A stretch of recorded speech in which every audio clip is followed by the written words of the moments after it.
so I'm curious. Hand-free music, remote rotation.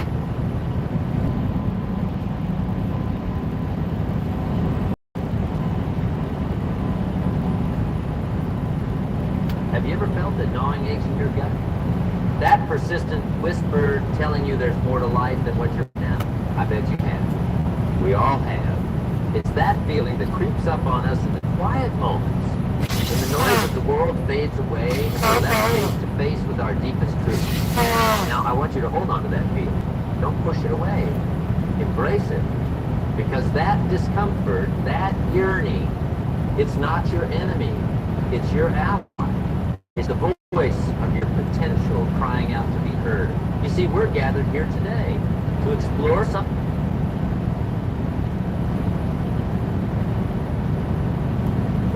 profound, something that has the power to reshape your entire existence. We're here to unlock the secret of becoming unstoppable in just 3 days. Yes, you heard that right. 3 days. It sounds impossible, doesn't it? But I promise you, by the time we're done here, you'll not only believe it's possible, you'll be chomping at the bit to make it your reality. But let me be clear. This isn't about some magic formula or get-rich-quick scheme. This is about tapping into the raw, unbridled power that already exists within you. It's about peeling back the layers of doubt, fear, and complacency that have been holding you back, and revealing the unstoppable force that's been there all along. Think about it for a moment. What if I told you that everything you've ever wanted, success, fulfillment, purpose, is within your grasp? What if I said that the only thing standing between you and your dreams is you? I can see some of you shifting uncomfortably in your seats. Good, that means you're listening. That means you're ready to hear the truth. Because the truth, my friends, is that we are the architects of our own limitations. We build the walls that confine us brick by brick with every excuse, every I can't. But here's the beautiful thing.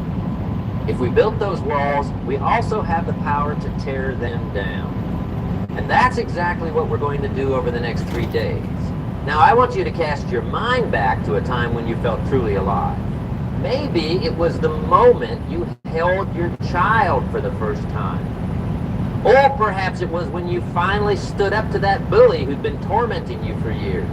It could have been something as simple as watching a sunset that took your breath away. Whatever that moment was for you, I want you to recall how you felt. That surge of energy, that sense of limitless possibility. That, my friends, is what it feels like to be unstoppable. And the incredible thing is that feeling isn't reserved for rare, fleeting moments. It can be your default state of being. But to get there, we need to confront some hard truths. We need to take a long, unflinching look in the mirror and ask ourselves, am I living up to my full potential, or am I settling for a watered-down version of the life I could be living? For most of us, the answer to that question is uncomfortable. We know deep down that we're capable of so much more. We've felt those sparks of greatness, those moments when we've surprised even ourselves with what we could accomplish. But then we retreat, we fall back into our comfort zones, telling ourselves that those moments were flukes. I'm here to tell you that those thoughts are lies. They're the whispers of fear, of self-doubt, of the status quo, fighting to keep you small. But you, my friends, you were not born to be small. You were born to be magnificent. Think about the great achievers.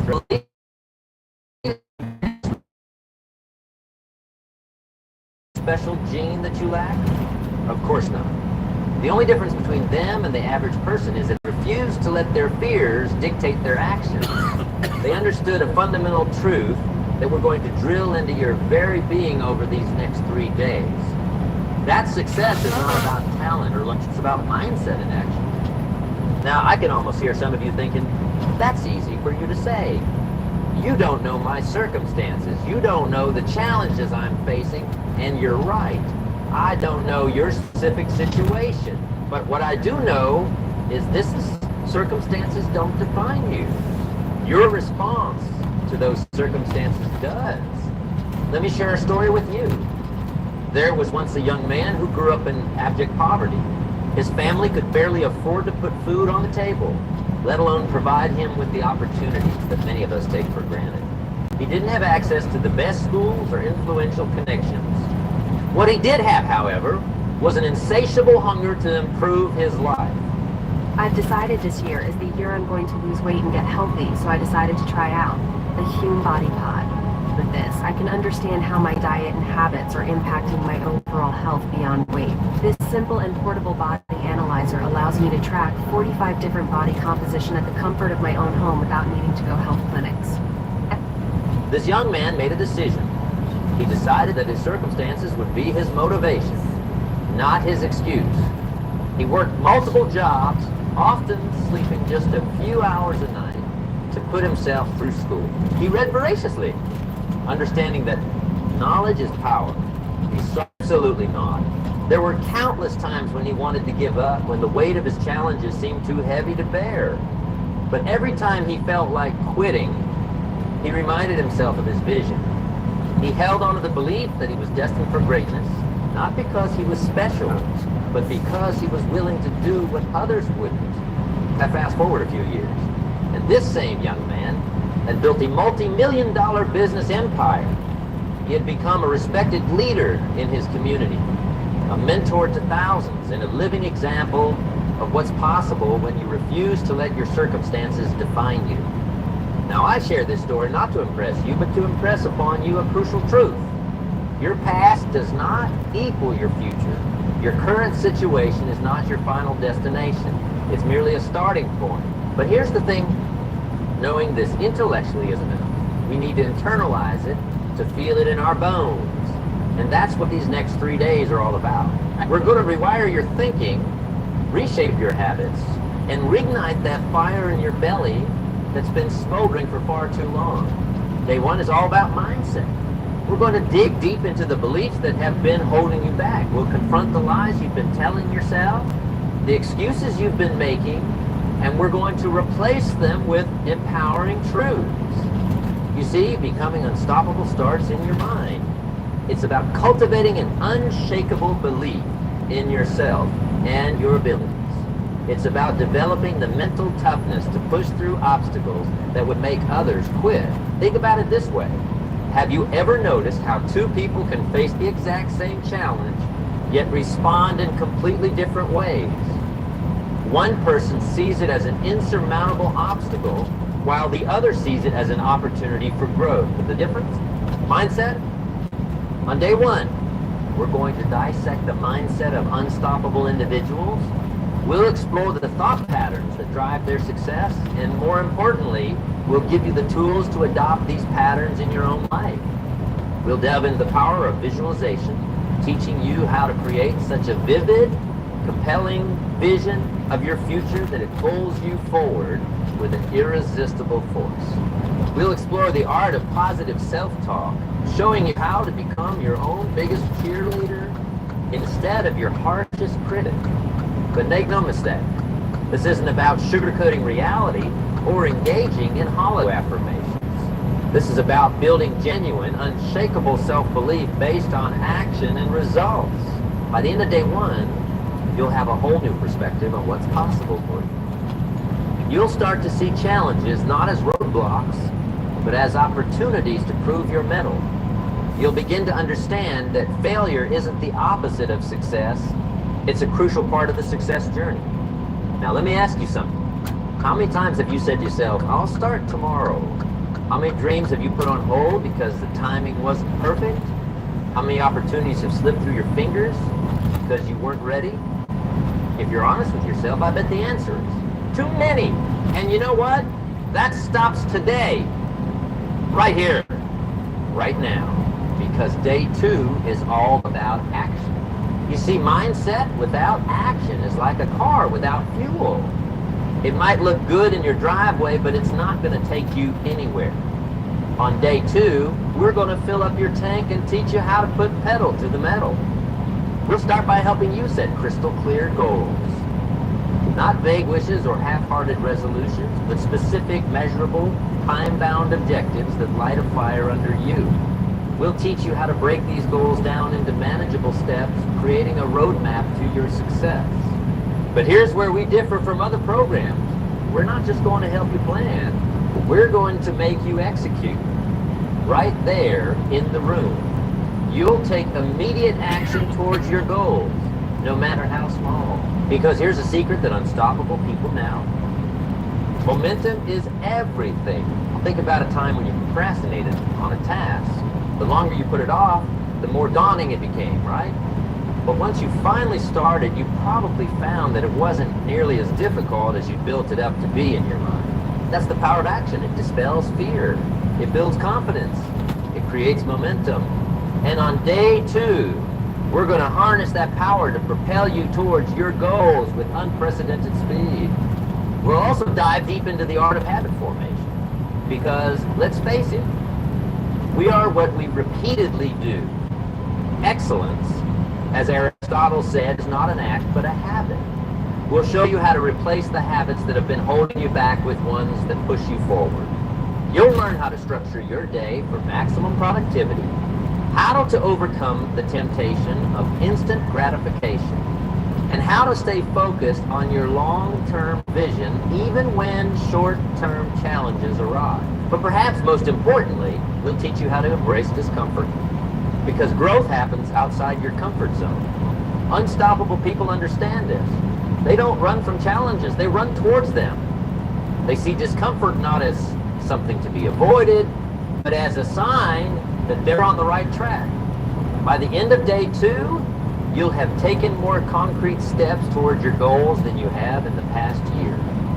You'll have built a momentum that will carry you forward long after our time together is over. Now I can see the fire in your eyes. I can feel the energy in this room. You're starting to believe.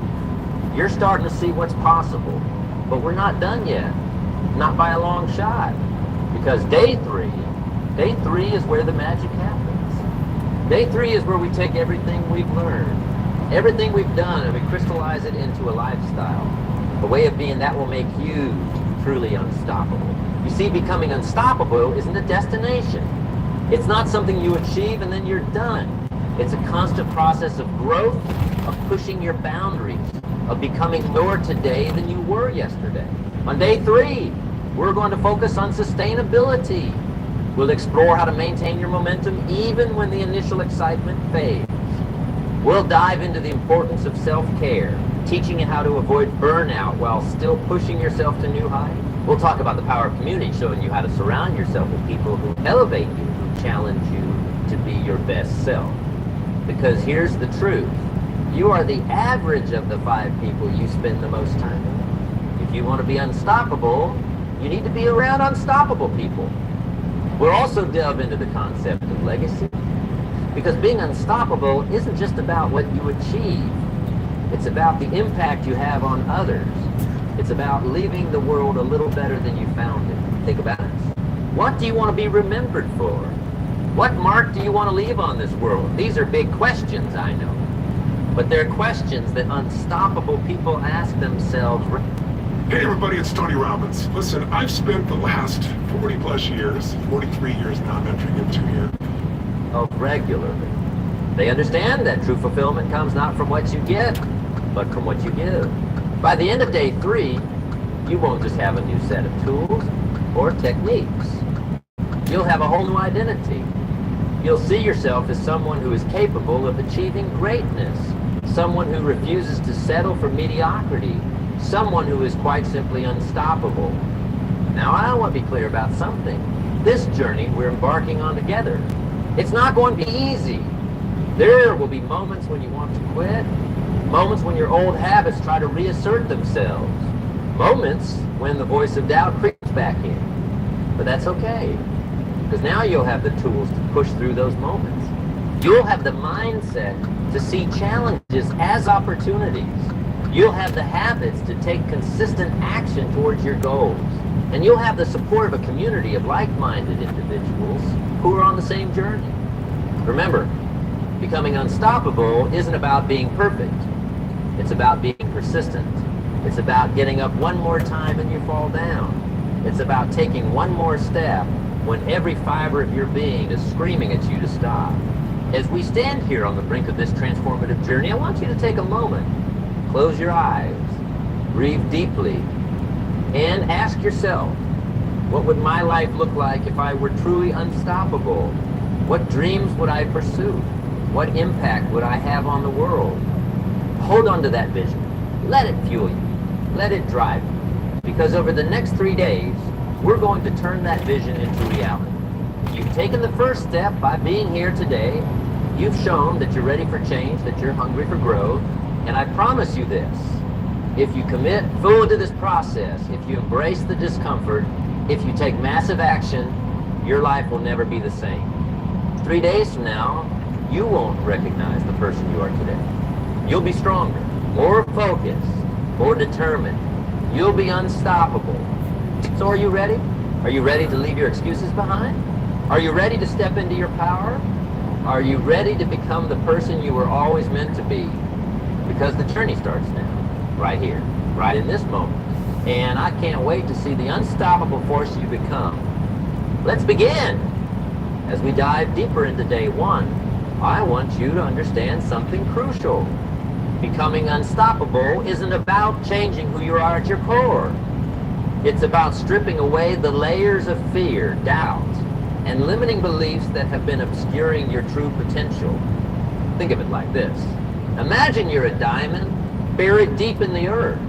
You've always had the potential to shine brilliantly, to be valuable beyond measure. But layers of rock and dirt have been hiding your true nature, even from yourself. These next 3 days, they're about excavation. We're going to dig deep, chip away at those layers, and reveal the diamond that's been there all along. Now let's talk about fear. Fear is one of the most powerful forces holding us back from becoming unstoppable. But here's the thing, fear isn't your enemy. It's a natural biological response designed to keep us safe. The problem is, in our modern world, our fear response is often triggered by things that aren't actually threats to our survival. We fear failure. We fear judgment. We fear the unknown. And these fears keep us stuck, prevent us from taking the very actions that could lead to our growth and success. So how do we overcome this? By understanding a fundamental truth. Courage isn't the absence of fear. It's action in the face of fear. Think about a time when you were afraid to do something, but you did it anyway. Maybe it was public speaking, or asking someone out on a date, or starting a new job. Remember how you felt afterwards? That rush of accomplishment, that boost in confidence? That's what happens when we act despite our fears. We prove to ourselves that we're capable of more than we thought. We expand our comfort zone. We grow. Now I want you to think about the biggest fear that's holding you back right now. What's that one thing you've been avoiding, that one step you've been afraid to take? Got it.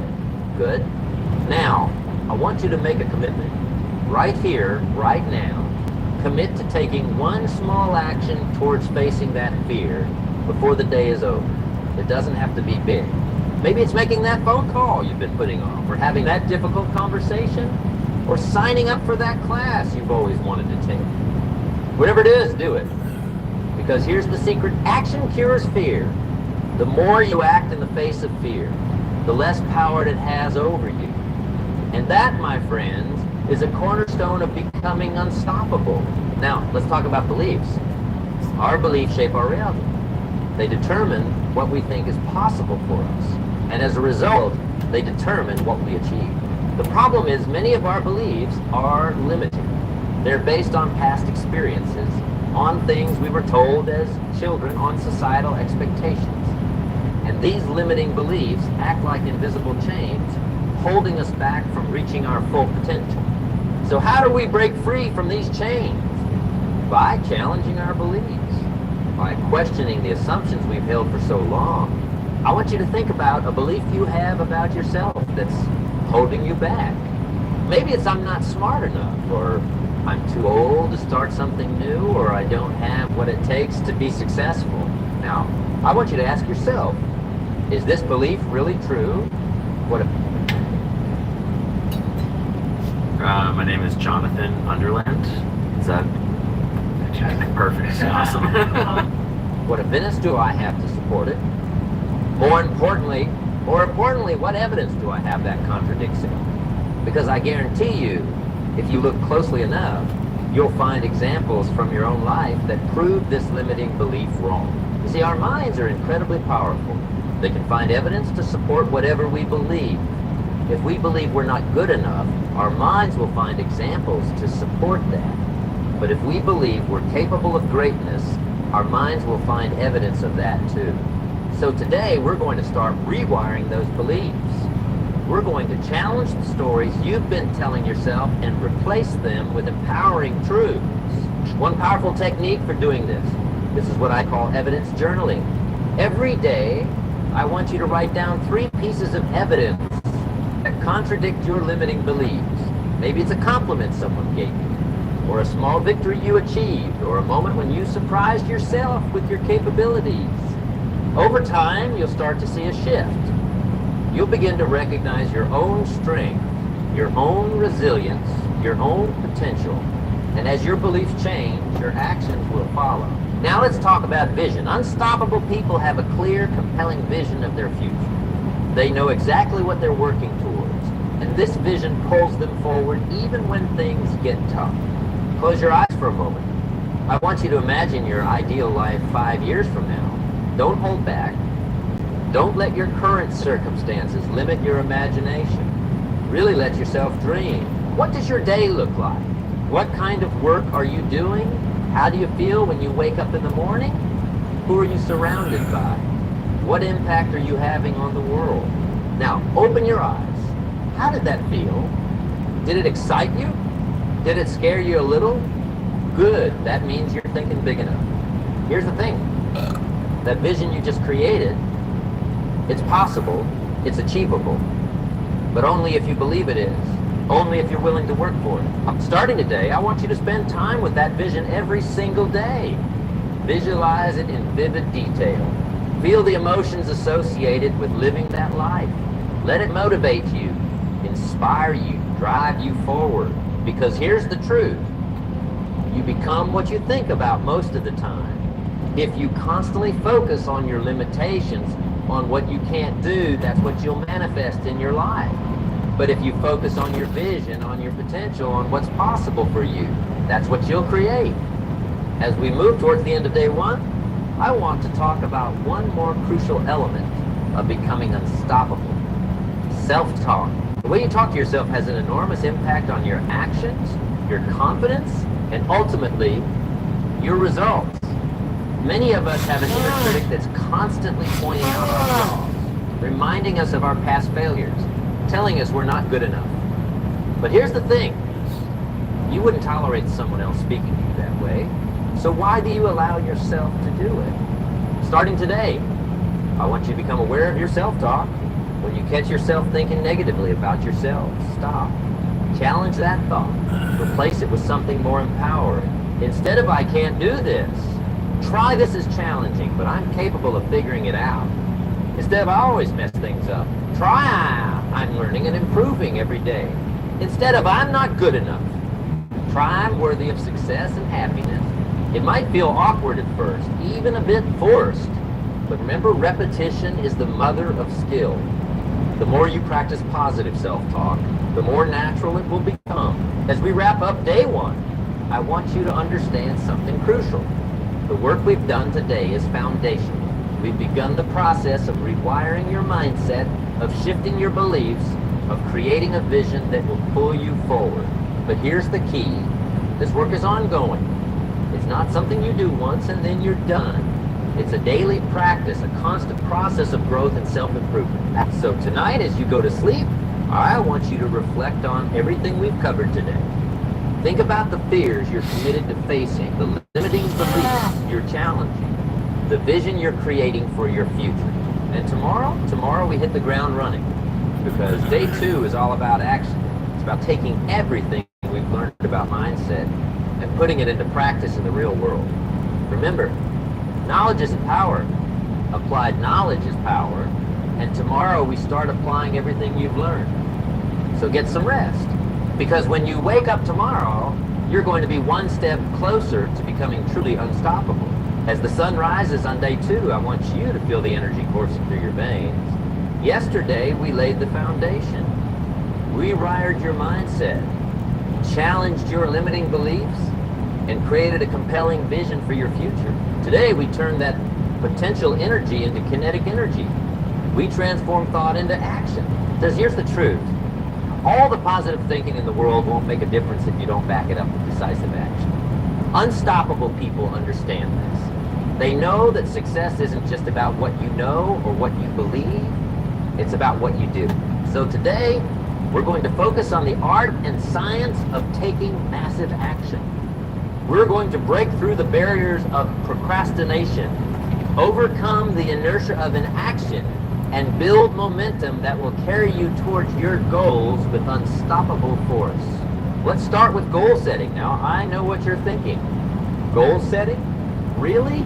I've done that before. What's the first thing you do when you wake up in the morning? If you're checking your phone, stop that.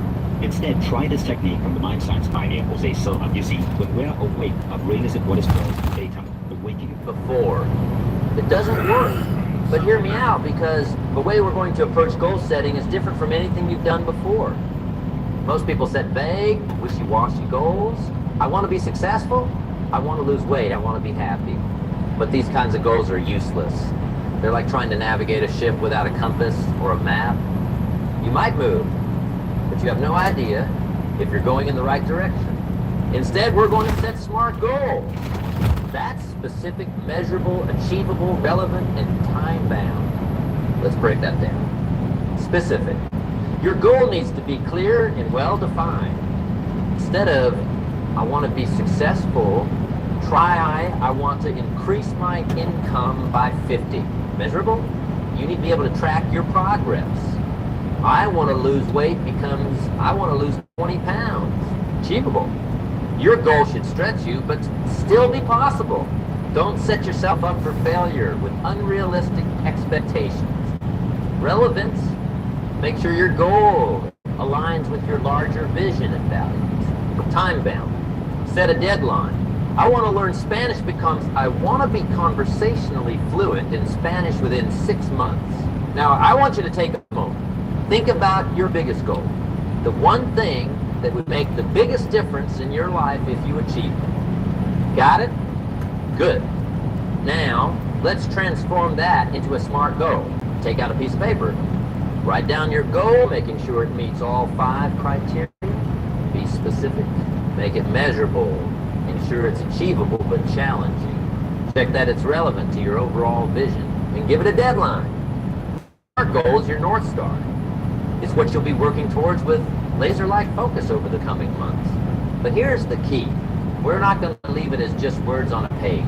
We're going to break it down into actionable steps. Think about what needs to happen for you to achieve this goal. What skills do you need to develop? What resources do you need to acquire? What habits do you need to build? Write all of these down. Now, here's where the rubber meets the road. I want you to identify one action, just one, that you can take today to move towards this goal. It doesn't have to be big. In fact, it's often better if it's small and easily achievable. The important thing is that it's concrete and you can do it right now. Got it? Good? Now here's what I want you to do. As soon as we're done with this session, I want you to take that action. No excuses. No procrastination. Just do it. Why? Because taking that first step is often the hardest part. It's where most people get stuck. They spend all their time planning and preparing, but they never actually start. By taking immediate action, you're building momentum. You're proving to yourself that you're serious about this goal. Now, let's talk about the power of habits. You see, success isn't achieved through sporadic bursts of effort. It's the result of consistent daily actions compounded over time. And the key to consistency? Habits. Think about it.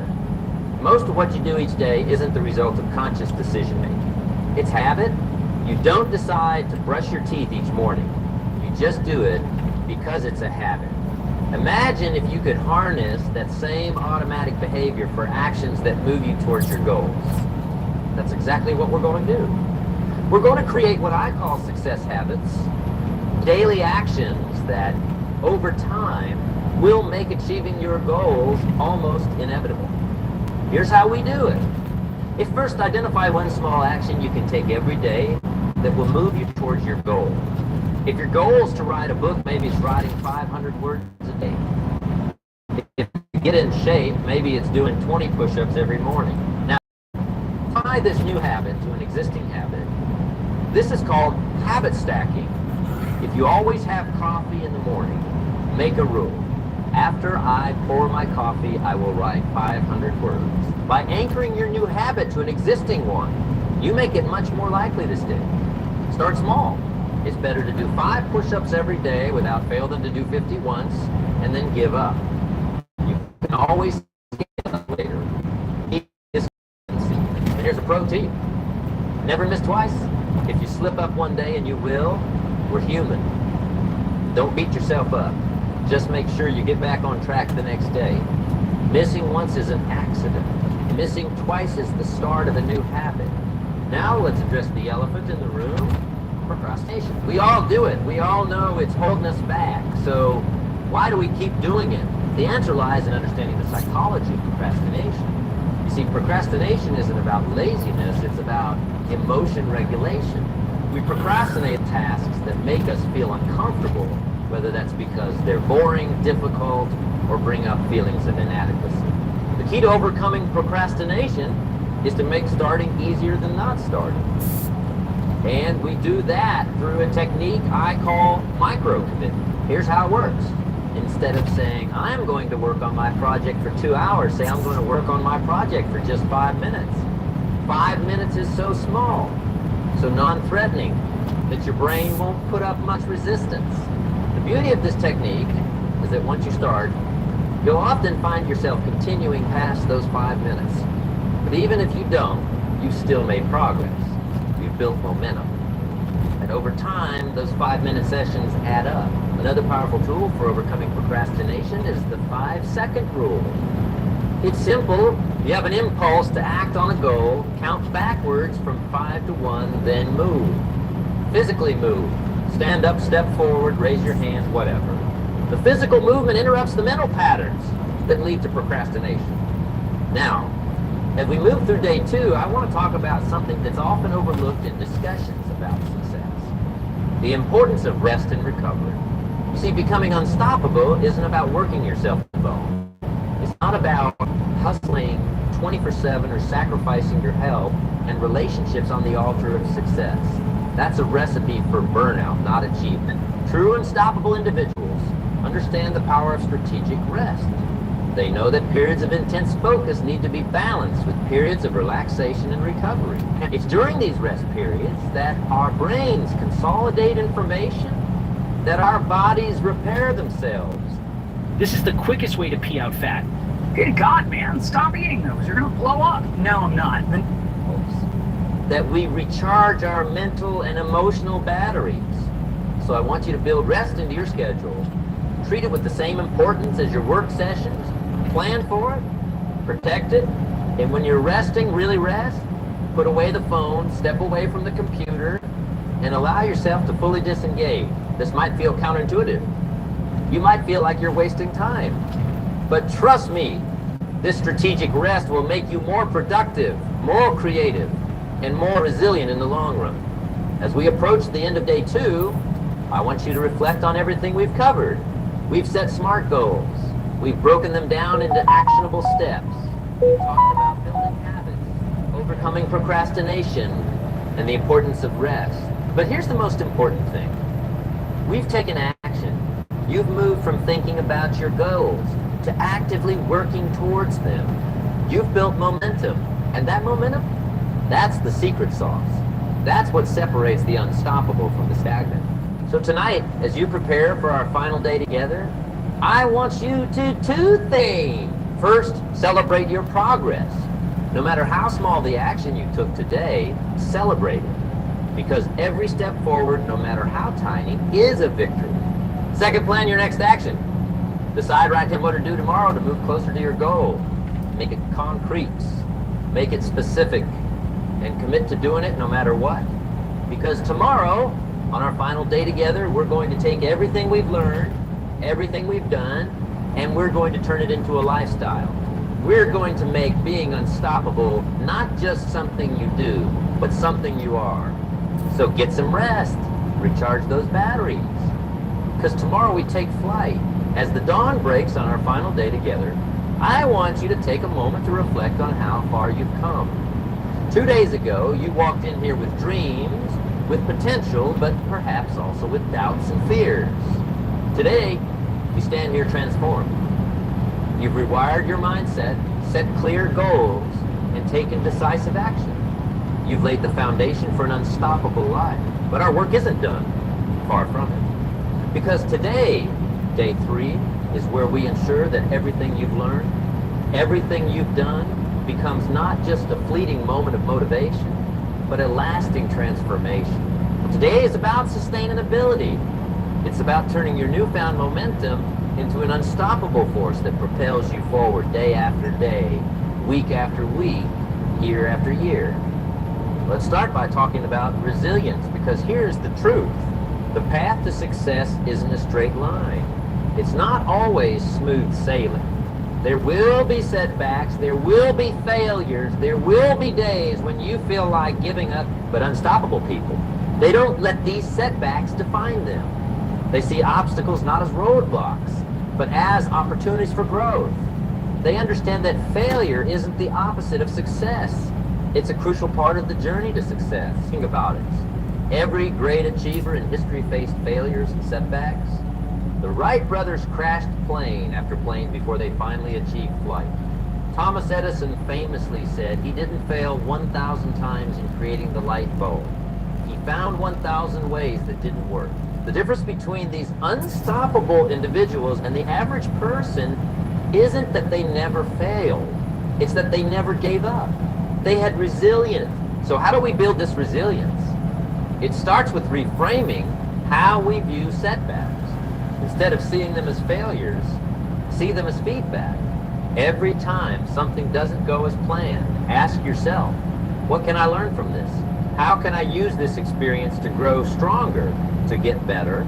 This shift in perspective is powerful. It turns every setback into a stepping stone. It makes you anti-fragile, a term coined by Nassim Nicholas Taleb to describe things that get stronger when stressed.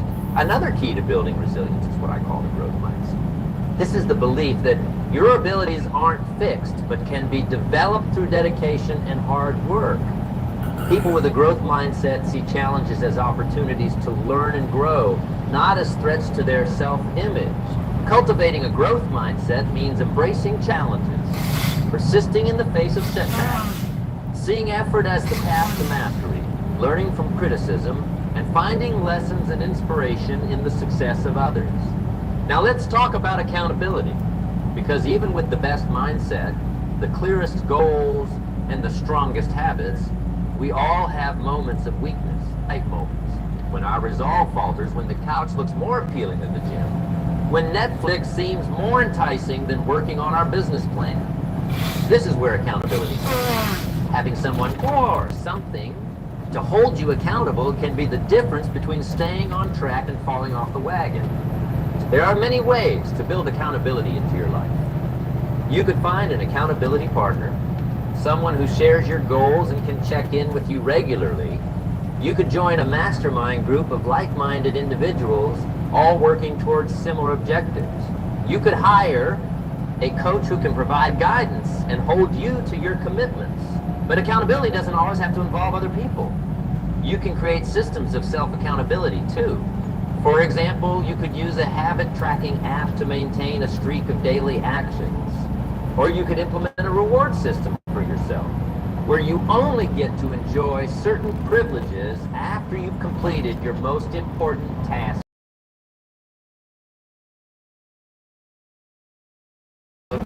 In discussions about success and achievement. And that's the importance of giving back. You see, truly unstoppable individuals understand that success isn't just about what you achieve for yourself. It's about the impact you have on others. It's about the legacy you leave behind. Think about the people you admire most. Chances are they're not just successful in the traditional sense. They're people who've made a difference, who view their success as a platform to elevate others. This isn't just about altruism. Giving back, helping others, making a positive impact. These things provide a level of fulfillment and purpose that no amount of personal achievement can match. They give meaning to your journey, so as you move forward on your path to becoming unstoppable, I want you to think about how you can incorporate giving back into your life. It doesn't have to be grand gestures. Maybe it's mentoring someone in your field, or volunteering for a cause you care about, or using your skills to help a nonprofit organization. Whatever form it takes, make giving back a part of your unstoppable lifestyle. Because when you do, you'll find that it fuels you. It energizes you. It gives you a reason to keep pushing, keep growing, keep achieving. As we come to the close of our 3 days together, I want you to take a moment to reflect on everything we've covered. We've rewired your mindset, set clear goals, built powerful habits, and developed strategies for resilience and accountability. But remember, this isn't the end. It's just the beginning of your journey to becoming the tools, strategies, and mindsets we've explored over these 3 days are powerful. But their true power lies in consistent application. It's up to you now to take what you've learned and put it into practice every single day. There will be challenges ahead. There will be days when you doubt yourself when the path seems too difficult. But in those moments, I want you to remember this feeling. Remember the fire in your belly, the determination in your heart, the clarity in your mind. You have everything you need to be unstoppable. You always did. These past 3 days have simply helped you unlock what was already there. So go forth, take action. Embrace challenges, learn from setbacks, celebrate victories, keep pushing your boundaries, and above all, never ever give up on your dream. Never give up. Because you are unstoppable, not just for these 3 days, but for the rest of your life. The journey starts now. Make it count.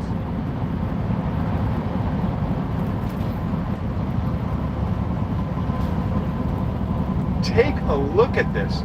Sam Altman called the brand new $500 billion AI project Stargate A little less brown.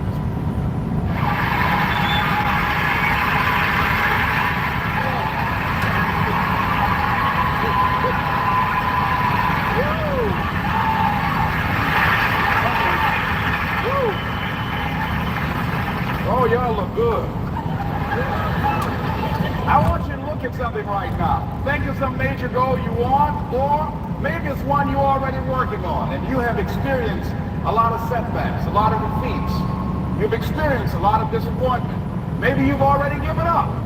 And maybe you just need a little fire, a little encouragement to get back in the game again. Here's what I want you to look at. There are winners, there are losers, and there are people who have not discovered how to win. And all they need is some coaching. All they need is some help and assistance, just a little support. All they need is some insight or a different strategy or plan of action to make some adjustments that will open up the key to a whole new future for them, that will give them access to the unlimited power that they have within themselves. That's all that they need. So what I want you to do is think about something you want for you, that's real for you, that's important for you, that will give your life some special meaning and power. And I don't even want you to say, I can do that. I don't want you to assume that. See, 5 years ago when I started out in this area, I would not have been able to make the mental leap that I would be up to where I am right now. I don't want you to begin to just psych yourself out. No. I want you to be able to say something to yourself that will enable you to maintain a level of integrity with yourself. That when you say this, even when you face tremendous setbacks, it will be a benchmark to keep you in the game, to keep you moving forward and experimenting and readjusting your strategy and your plan of action, continuously looking for ways to win. So what is that something? When you got an idea you want to move on, you might not have the money, you might not have the education, you might not have the support or the resources you need. What is that something that can keep us going, that will enable us to act on our dream? What's one of those keys that will begin to help us to discover the secrets to our dream? Here's what I want you to repeat after me, please, with power and conviction. Say, it's possible. That's all I want you to do when you look at your dream. Just say to yourself every day, it's possible. Just say that every day to yourself, it's possible. Because what does that do? See, it begins to change your belief system. See, the way in which we operate, ladies and gentlemen, it's a manifestation of what we believe, what's possible for us. Whatever you've done up to this point, all that it really is a duplication, it's a reproduction of what you believe subconsciously that you deserve and what's possible for your life. Most people operate out of their personal history, out of their memory, things they've done, things they've experienced, things they've seen, things that they have observed. What I'm suggesting that you operate out of a larger vision of yourself. I want you to see yourself doing what you want to do, experiencing what you want to experience, having what you want to have, doing what it is that gives your life some meaning and value. Operate out of your imagination, not your memory. Because whenever you look at where you want to go, I'm wanting to warn you, you will have some conversation back here after you go through the data that you've experienced in life saying you can't do it. And so what you want to begin to do is ignore that inner conversation. Well, most people, ladies and gentlemen, when something happens to them, what they do is they begin to believe that that's the way it is. That's the way it's always been. And they can't see the possibility of it being any different. Example, before April 1954, the common belief, the universal belief, because it had been tried again and again and again and people had failed, the belief was that man was not physically capable of breaking the 4-minute barrier, that he could not run a mile in less than 4 minutes. That was the belief on the planet. It had never been done. But here's what happened, ladies and gentlemen. Roger Bannister came along, and he broke the 4-minute barrier. Now here's what's significant about that. Since that time, up to this day, over 20,000 people have done it, including high school kids. What changed? 20,000 people, what changed? Here's what happened when they got on the track. They knew it had been done. And because they knew it had been done, there was a new belief about this barrier, about this goal that was unreachable. And those 20,000 people got in a race believing, knowing in their heart that someone had done it, that it's possible, that they could do it. And I'm saying that if you know anybody that had some goal, some dream, something they wanted to do, and they did it, then I'm saying that you know in your heart that if someone has done it, then you can do it. It's possible. And that if someone can make their dream become a reality, then it's possible that you can make your dream become reality. And so as you begin to look at where you want to go, beginning to embrace that, it's possible. I'm blessed and highly favored. I've got a lot going for me. I've got some good stuff in me. And it's possible that I can bring my greatness out here in the universe. That I can do what I want to do. It's possible I can write my own book. I can have my own business. I can take the trip and travel around the world. It's possible. I can bounce back from adversity and reinvent my life. It's possible. Regardless of where I am, the things can get better for me. It's possible. And I'm thinking about two men right here in Chicago who are fairly successful, similar background, educated. They worked for corporations for many years, and they were among many people that were laid off. Two guys who were very good friends. One went out looking for a job for several weeks, along with the other one, and they faced disappointment and rejection again and again and again. They couldn't find any work, which is the story of many people across this country. One guy stopped. He became discouraged. He stopped going. He stayed home looking at television, became very argumentative and toxic with his wife, drinking beer, getting on the phone, talking to his other negative, unemployed friends. No one seems to know this, but Amazon actually has a $50 million fund that they have to pay out. And he just gave up. The other guy kept looking for a job everywhere he could go. Every time he could get an opportunity, kept asking people, networking, checking the newspapers every day. Kept going everywhere he could, trying to find a job. You have too much education. You're overqualified. You won't be here long enough. He kept going. He kept going. He went to a place and said, look here, I tell you what, if you can't hire me, and I know you can use my talents, abilities, and skills, I don't want to sit home and do nothing. Just let me do some volunteer work. You don't have to give me anything, all right? I just want to work. I want to be busy. Guy said, okay, it's on you now, but don't expect me to give you anything. It's okay. This guy came in and worked. He was the first one there. The last one to leave was the best employee there. About 4 weeks later, one of the top managers quit. They were looking for a replacement. Guess who they selected? This other guy. This guy who was volunteer this time. He got the job. What was the difference between the two men? Eyesight and mindsight. Eyesight is judging on what you see. Judging according to appearances. But mindsight is how you interpret what you see. One guy said, it's not possible, it's over, I'm finished. I can't do it. I can't make it. He surrendered. I've faced rejection again and again. I'm not going anymore. There are no jobs out there.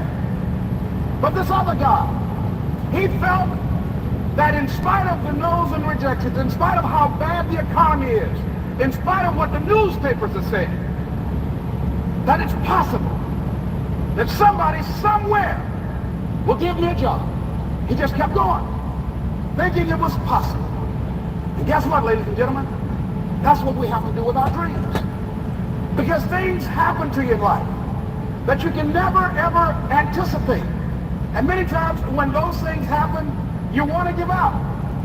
I remember when I was in broadcasting, when I was a disc jockey, I became very controversial, not only being a disc jockey, but I felt that radio was something that you not only entertain people with, but you also empower them, you educate them. And I got fired. I didn't just leave, they fired me. That was a shock. I said, wait a minute. They took my microphone. I thought that was who I was. No, ladies and gentlemen, it wasn't. I had to do something else.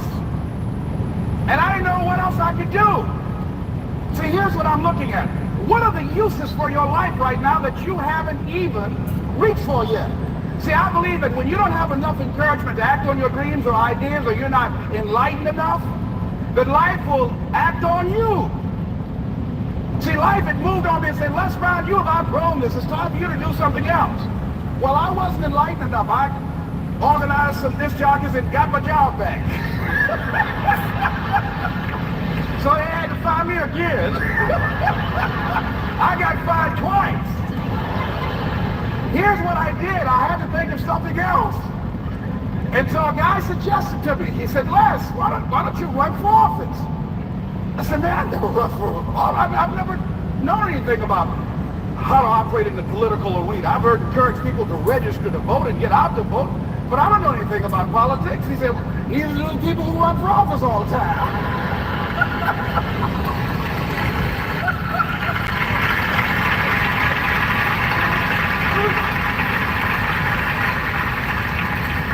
So I ran. Now here's what I'm suggesting. I ran. You got to do what you can where you are with what you have. I didn't have any money. I didn't know anything about the political process. I didn't even have any support. But here's what the guy told me. It's possible you can win. That's all I had. I was running against an endorsed candidate. He was an incumbent. He had the newspaper support, all of the leadership in the community, and I was challenging this guy. So I had a saying when I was on radio, stand up for what you believe in because you can fall for anything. And I would go door to door. I have my kids on one side of the street. I would be on the other. And I'd knock on doors. Hello, my name is Les Brown. Tell everybody I'm still standing. They get on the phone. Child, Les Brown was to my house today. You know the boy on the radio with the big mouth? Yeah, they found him already. Say he's still standing.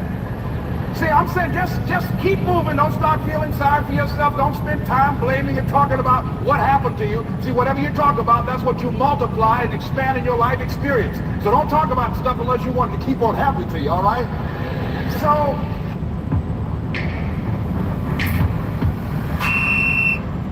Hit it! so I got it knocked out after.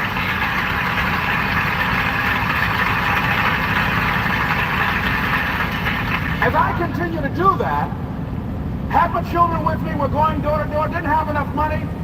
Eventually, we got close to the election and something happened that really surprised me. Guys who I thought were going to either support me or stay out of it, various powerful community leaders, they became involved in it and they endorsed my opponent. I felt devastated. Now that's going to happen to you when you're working on your dream. Things are going to happen that's going to catch you on the blind side. That was shocking to me. They didn't have to do that. All they had to do was just stay out of it. But here they go, come up in there messing with me. Now that's going to happen. You got some people who believe it's their personal business to stop you from living your dream, all right?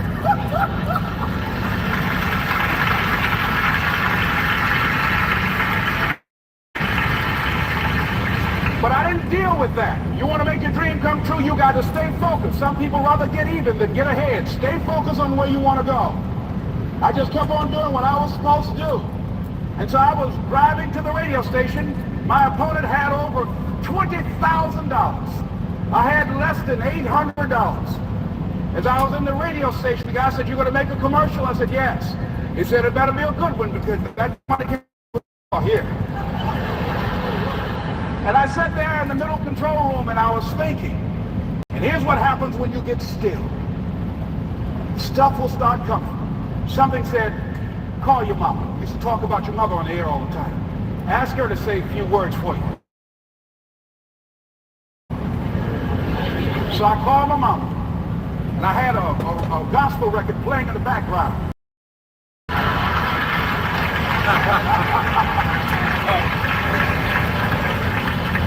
And then I had my mother say, "Hello, this is Mrs. Mamie Brown. When I raised my sons, I raised them to be good children. When it got out of hand, I beat them behind and made them go right. Please vote for my son. He's a good boy."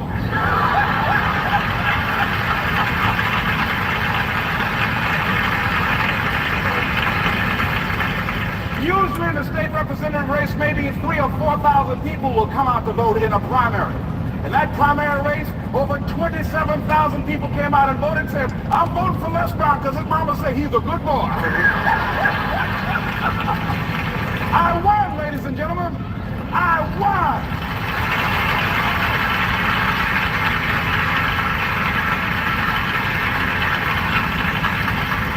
So you've got to be willing to stay focused, to be creative, to be relentless, because things are going to happen to you when you're working on your dream.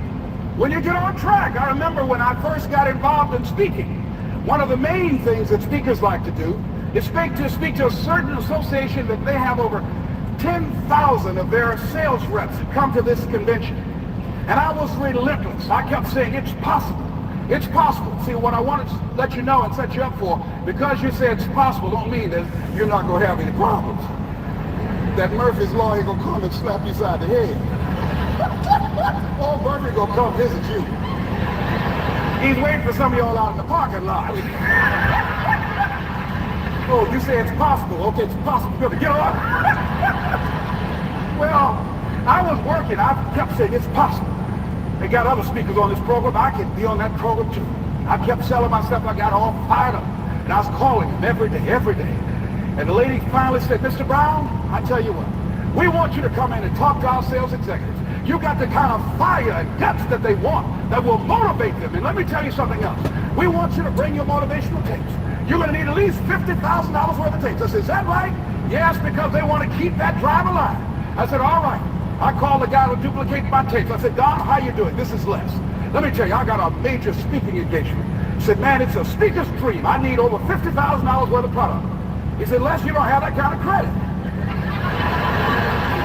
I said, "I know, but darn, I can sell that. Just right after speaking engagement, I'll give you your money in 4 days." He said, "Are you sure, Les?"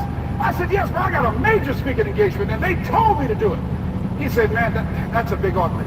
Let me talk with the lady with you." I said, "Hold on just a minute, man. Call the lady back. Hello, Evelyn, how you doing? This is Les Brown. I got Don on the phone. What did you say? Do I have the speaking engagement? Yes, you do. And what else you suggest? Les, our people, they buy a lot of tapes. Your tapes are very popular among them. I'm saying bring at least $50,000 worth of tapes, Les. You'll sell everything you got and more.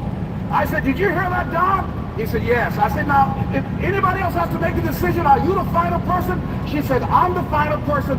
I will send you the contract. I want you. I said, you hear that, Don? He said, yes. I said, oh, ye of little faith. So many people think sunspots are from the sun. In fact, they have nothing to do with the sun, and I'm going to tell you. I said, duplicate the tapes, man. Hung the phone up.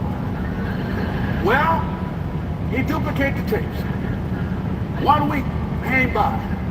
I'm checking the mail every day. No contract. I said, come on, Murphy, don't start now. Come on. Come on, man, give me a break. Come on, how you doing? Say, fair. Come on, man. Give me a break. Come on. I talked to myself, you know. I didn't want to call him right there. 2 weeks passed by. Murphy said, don't you think you ought to call him? I said, okay. I called, I said, hello, this is Les Brown calling. How you doing, Les? I said, fine. I said, hey, Evelyn hasn't sent my contract out yet. Any additional information you need? So, Les, you haven't heard? I said, no. I said, Evelyn died. I said, she died? I said, did she say anything about me?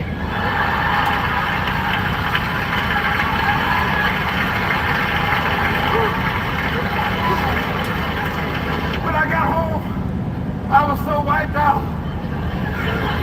And Murphy was in the house waiting on me. Murphy said, is it possible you want to listen to some of your tapes?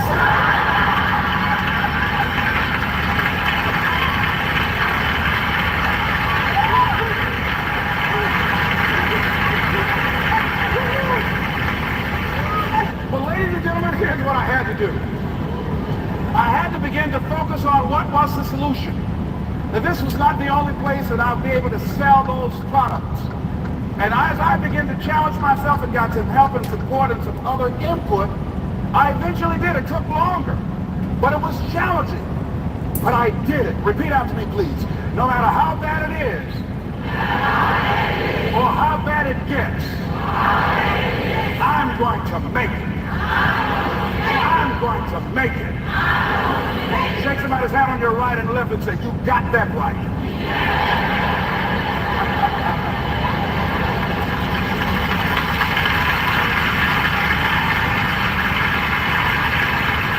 Repeat after me, please. It's possible. I can have my dream. I can get what I want. I must be creative and never give up.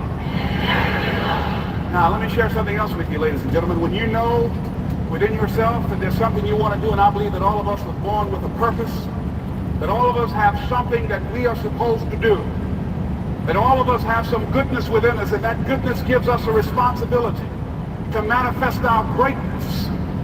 And when you know that, you can feel it in your guts, and you know that you're deliberately operating below your potential, you've gotten comfortable, you stop expanding, you stop stretching, you stop challenging yourself. Let me share something else with you. Not only is it possible for you to have your dream, but it's necessary. It's necessary that you have it, that you work on it, that you develop yourself, that you go for what is yours in the universe. I have a friend that at the beginning of the year I was in Los Angeles giving a speech, and I do a seminar teaching people how to become involved in the speaking business, and also one called Speaking with Power, teaching people how to begin to develop their communication skills. And this friend, I said, I want you to work with me. I called her up. She said, Les, are you sure I can do it? Sure you can. You have a PhD in communications. I don't have that. If I can do it, sure you can do it. In fact, I'm going to give you the support that you need. Here's what I realized, ladies and gentlemen.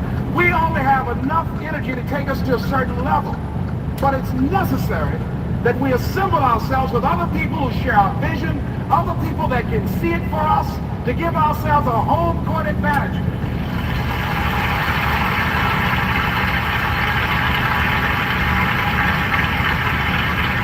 So it's necessary that you seek out other people who think like you, who are growing, who've decided that they are not satisfied with where they are. See, I don't believe that necessity is the mother of invention. No. Necessity, in my opinion, is not the mother of invention. Refusing to accept things the way that they are is the mother of invention. Most people don't know this, but almost 100% of homeowners can now make the switch to solar with that Mother of invention.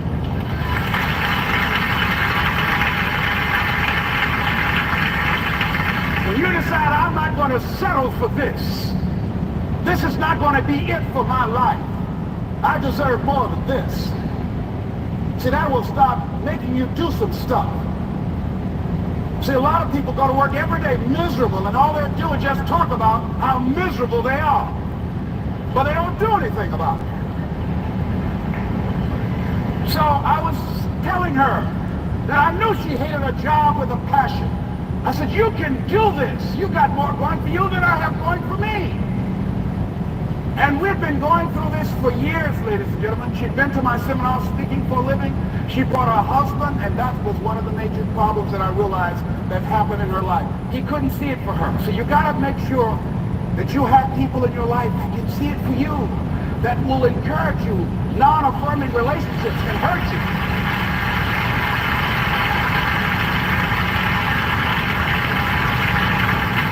And I talked to him. I said, you know, I don't have anything to do with your marriage. I said, you and I are good friends, and she and I are good friends. And I'm not taking sides. I said, but if you can't see it for her, don't tell her that. Just give her some support. What if you're wrong? It's possible, man, that if I'm doing it, she can do it. Well, you're different. How are you going to tell me that? You've seen her speak. She's got great speaking skills. Don't underestimate her. You don't know. You got a great woman here. But you see, people who can't see it for themselves can't see it for you. He was happy.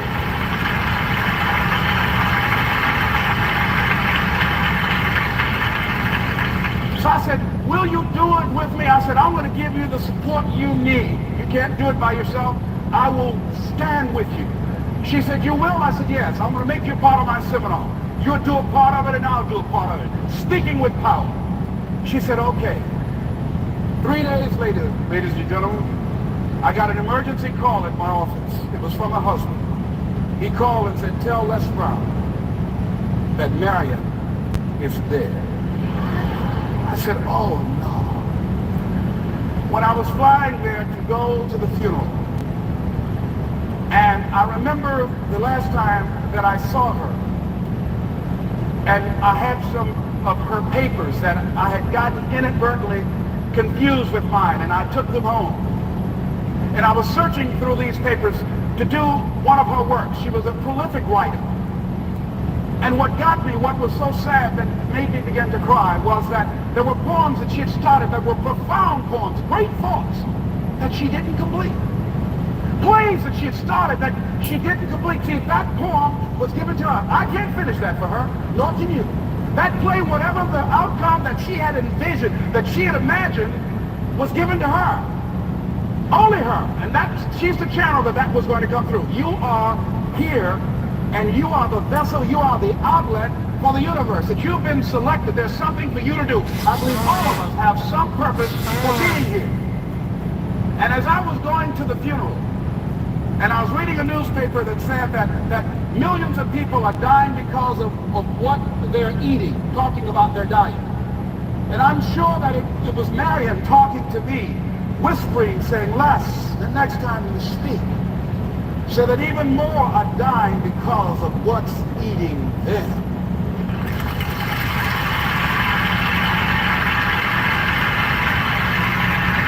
When the challenges of life come your way, you got to find ways to increase your sense of self-appreciation, because if you don't, you're bombarded with negative stuff every day that beats you down, and you will find yourself unconsciously engaged in self-destructive behavior. If you don't program yourself, life will program you.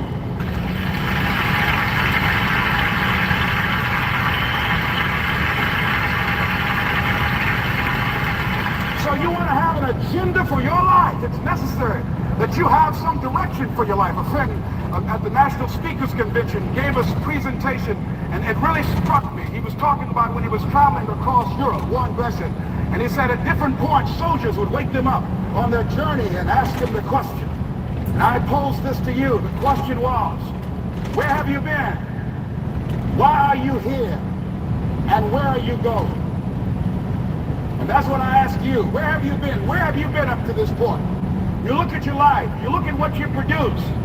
Is it giving you what you want? Are you living on purpose? Are you living your dream? Are you acting on your ideas? Are you doing all you can do? Have you gotten comfortable? Are you procrastinating? Are you invading your own greatness? Are you surrounding yourself with people that can nourish you?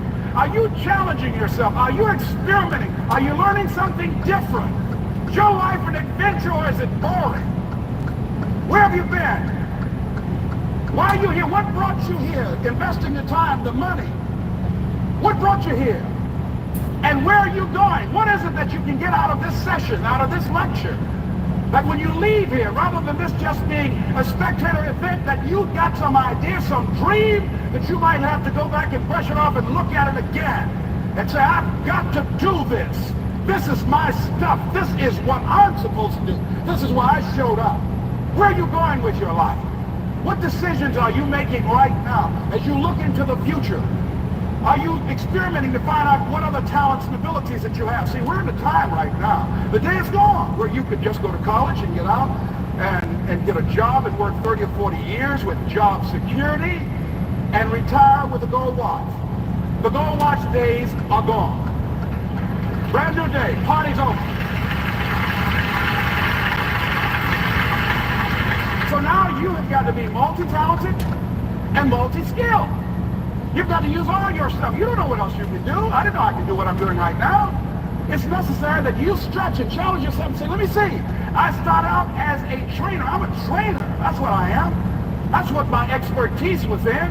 And then I decided, let me see, can I speak? And then I discovered, hey, I can do that. What if I hadn't tried to do that, just been satisfied with just being a trainer, with a limited vision of myself?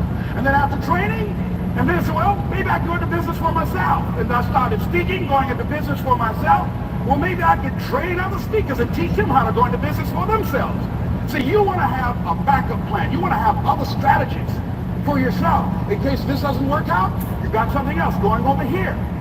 You don't want to ever put yourself in a situation where you have a limited vision and you're only using a limited amount of your talents, of your skills, and of your abilities. And I'm saying to you, it's possible you've got some talents, some ideas in you, your ability to do some stuff that you haven't even discovered yet. And I'm suggesting that it's necessary that you get outside of your comfort zone. It's necessary that you develop some new relationships where you can learn from people. It's necessary that you do reading, that you do research. It's necessary, if you're already involved in some business, that you don't be satisfied with where you are. If you want to make it today, it's necessary for you to constantly look at ways of getting better. Not only is it possible for you to have your dream, and it's necessary for you to challenge yourself to go after and get better and leverage relationships that can help you get to where you want to go, but it's you. The major key to your reaching your dream, your living up to your greatness, your making your contribution is you. If the economy is good, fantastic. If the banks are loaning money, that's great.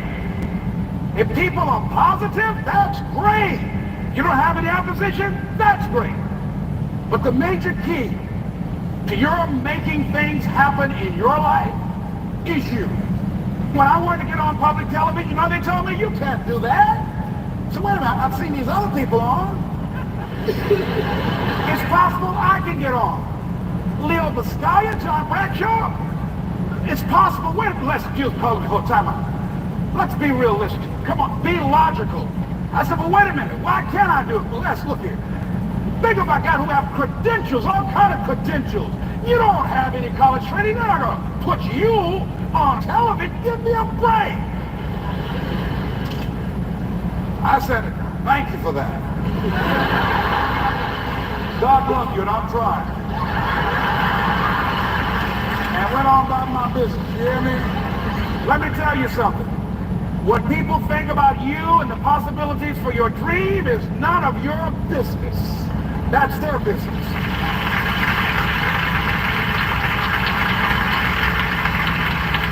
They have no imagination, ladies and gentlemen. They're living out of the past, out of their memory. The attitude is it can't be done because they haven't seen it. They're judging according to appearances. The people that are going to make it in the future, the people that are making it today, let me share something with you. History is being read, but it's also being written by people with imagination.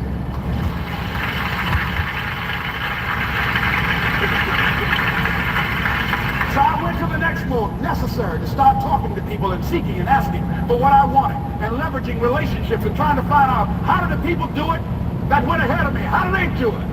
And then what is it I need to do? How is it I need to train myself, to develop myself? What's the resources that will be required in order to make it happen? And as I start seeking out and asking questions, I started running into people who said, I know someone who can help you do that. And they helped me get connected with those people. Remember, we have so much energy that can take us so far. It's necessary that you hook up with some other energy that can take you to the next level. I hooked up with them. They said, let's go. I said, away we go.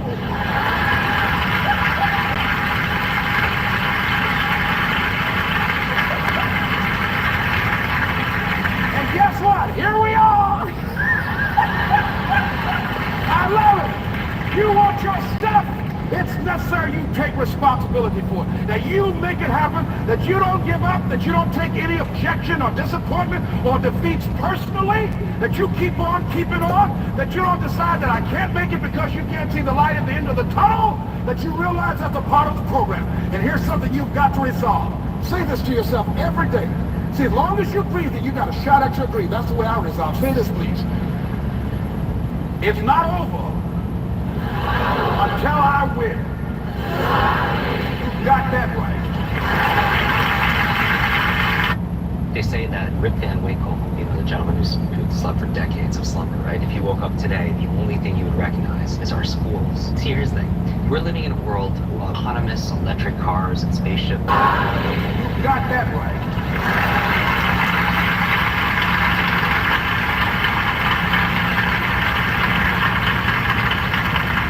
Till I win. Not over till I get through. Not over till I get over. Not over till I get what I want. Don't get over today, look out. I'm going to come back and take the hinges off. That's how you got to do that. You've got to have that kind of courage, that type of determination. If you want to make it happen, it's you.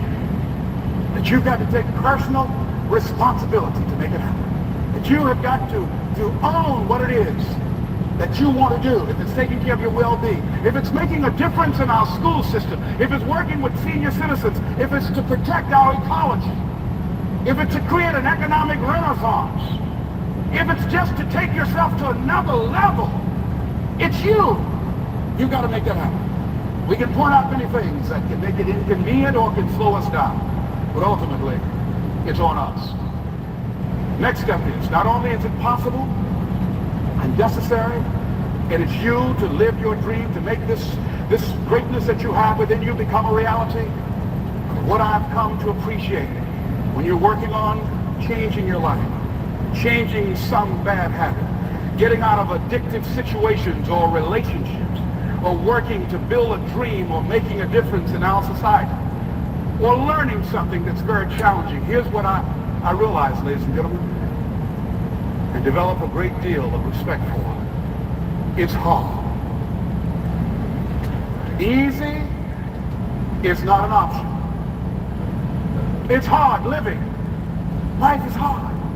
See, it's hard when you're 49 years old, been working on a job for 17 years, and they come in and tell you you're finished and give you 1 week severance pay.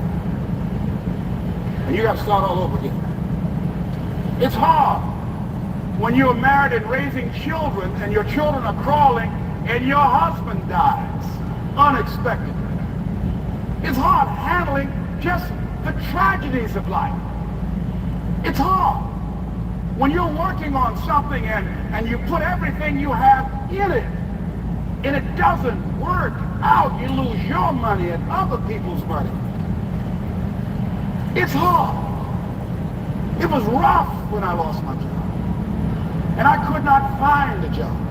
It was humiliating and embarrassing, borrowing money. And then I couldn't pay the money back when I told them I would. That's rough. How people look at you, how they respond to you. It's very hard. It's humiliating. Here's what I discovered that happens to you in life, that you will go through things, and while you're going through them, you can't understand why it's happening to you.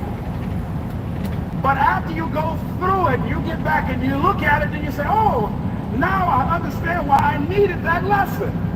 Have it ever happened to you? Raise your hand. Did it ever happen to you that I couldn't understand it then, but after I got through it, then I saw that that was preparing me for bigger and better things.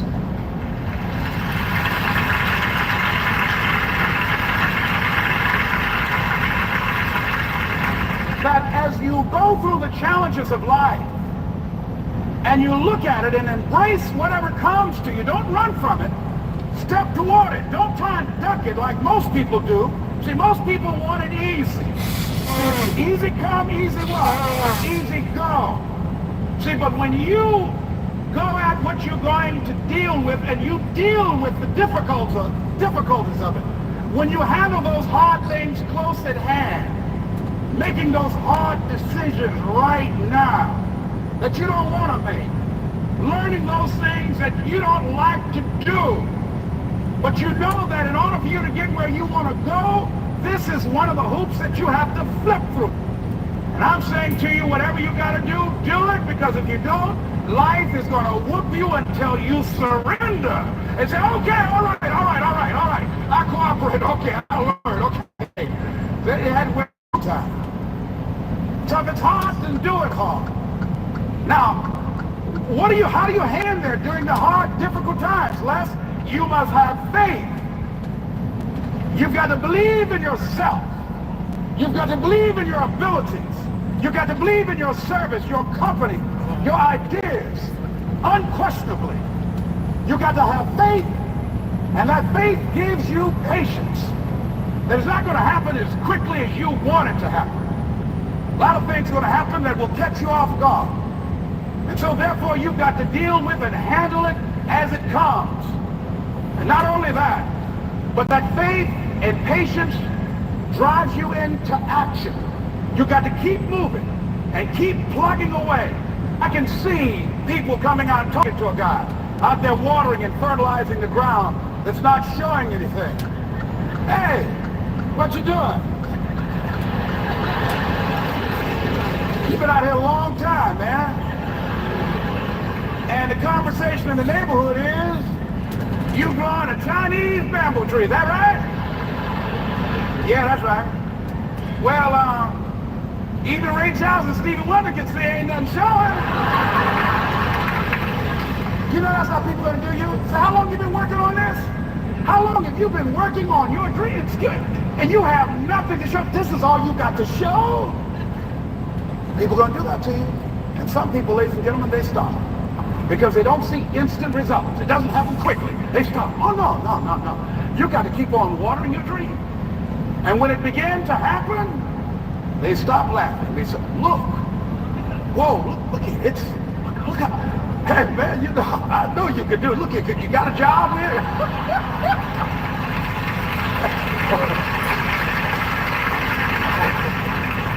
See, during those hard times, we didn't know how you're going to make payroll during those times when you failed and things didn't work out. They were nowhere to be found. But you know what I discovered? When you're working at your dream, somebody said the harder the battle, the sweeter the victory. Oh, it's sweet to you. It's good to you. Why? See, when it's hard and there's a struggle, see, what you become in the process is more important than the dream. That's far more important. The kind of person you become, the character that you build, the courage that you develop, the faith that you're manifesting. Oh, it's something that you get up in the morning, you look yourself in the mirror, you're a different kind of person. You walk with a different kind of spirit. And people know that you know what life is, that you have embraced life. You knew it was hard, but you did it hard.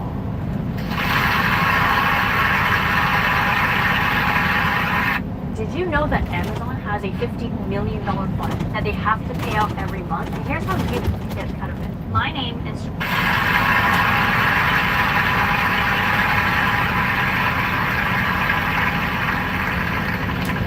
Now it takes us to the next level. If it's hard, why do people do it? You ask people who do things. Why do they go it? People who climb mountains just for the sake of it. Nobody paying them to do it. Just do it. Somebody said, I'm going to run around the world. He said, why would somebody want to do that? I want to swim the Atlantic Channel. Why? Why do people do that? I wondered, why would a Nelson Mandela give up 26 years of his life? Why do people do that? Here's what I discovered in high school. High school, I decided I wanted to go out for football. Never forget this. And I discovered why people do things. You know why, ladies and gentlemen? Even though it's hard, it's worth it. It's worth it. See, one day we had Coach Alkin Hepburn had this plaque down there. And this wood on the floor, on the ground. He said, Brown, come over here. I had my suit on. I said, yes, sir.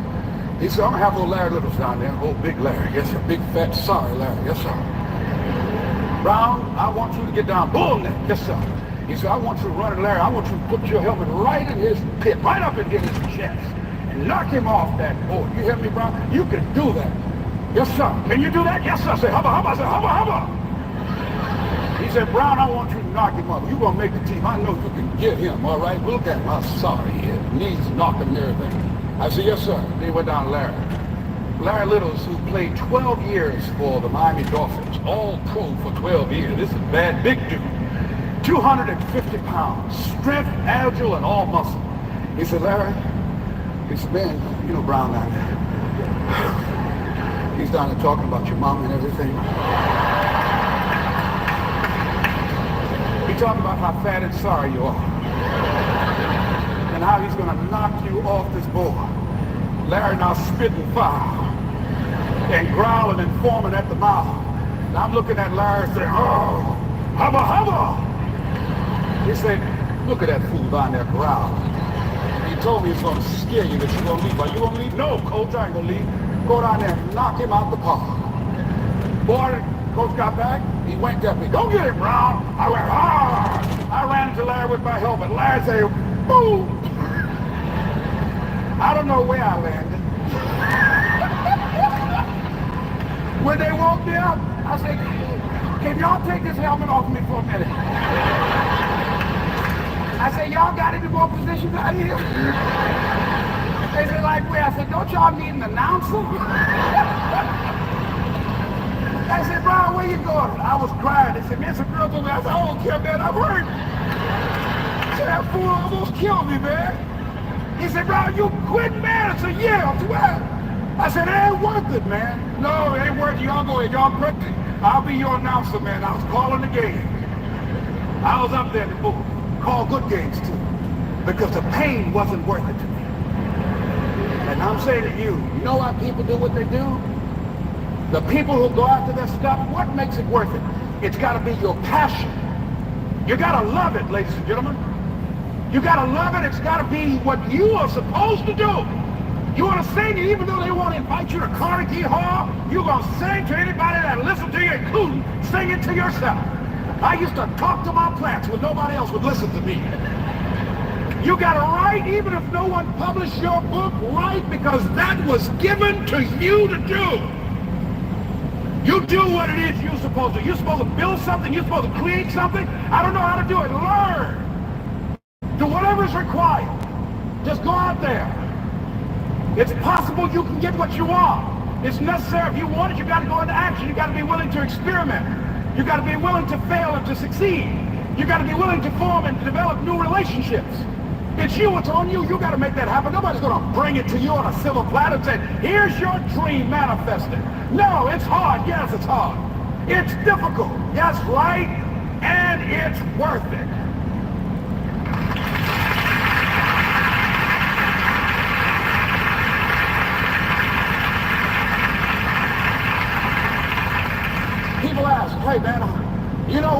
you know, these kids, man, it's rough dealing with them. That's right.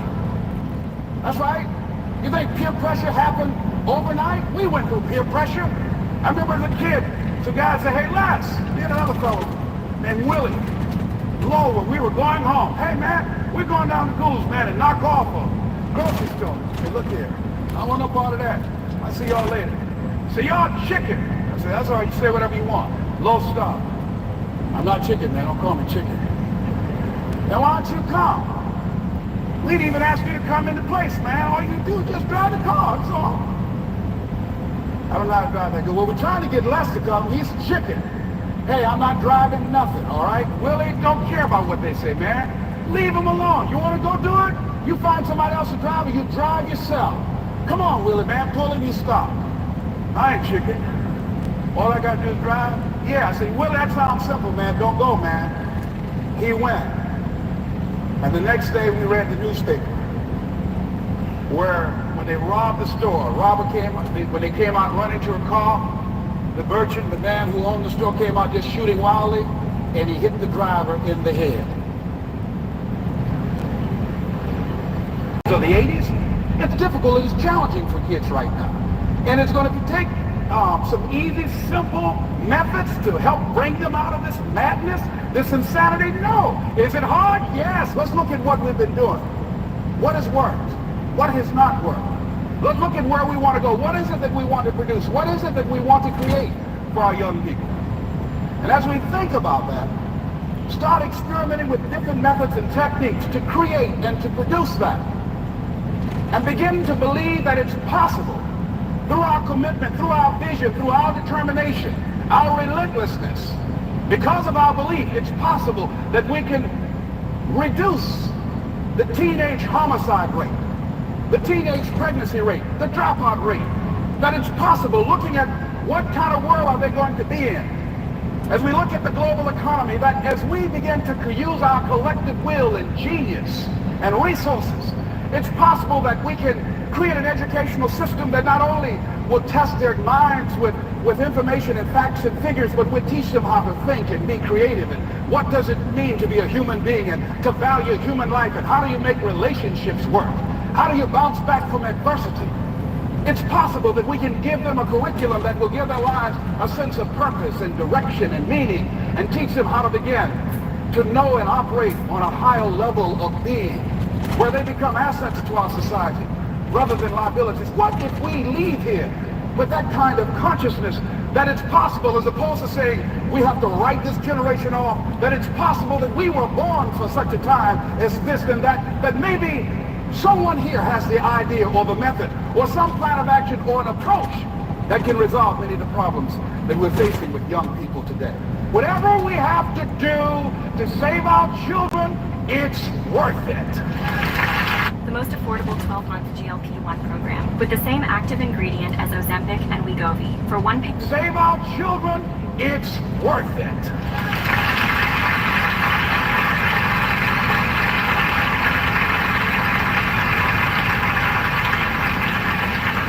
So that brings me to the final step, that it's necessary for us to begin to look at the future and know that it's possible that we can have our dream. Yes, it is.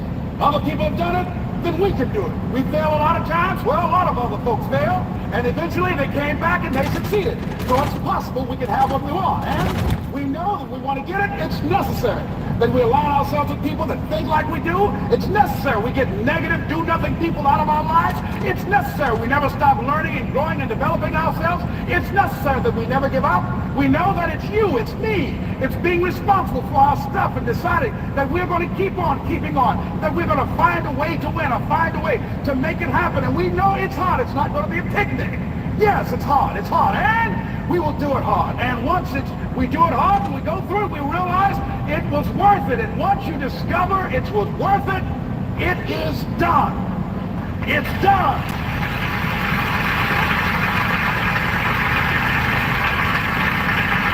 It's done, ladies and gentlemen, before it happens. Well, here's what I'm suggesting to you. That when you're working, you have a wall to break through. Let's say a friend of mine who runs a marathon. He says, when he's running the 26-mile marathon, he said, let's say that hypothetically, that 18th mile is the wall. He said, Les, when you get there and you're running, he says, everything in you is telling you to stop, to give up. Every muscle is aching. And you're saying to yourself, I can't do it. I can't do it.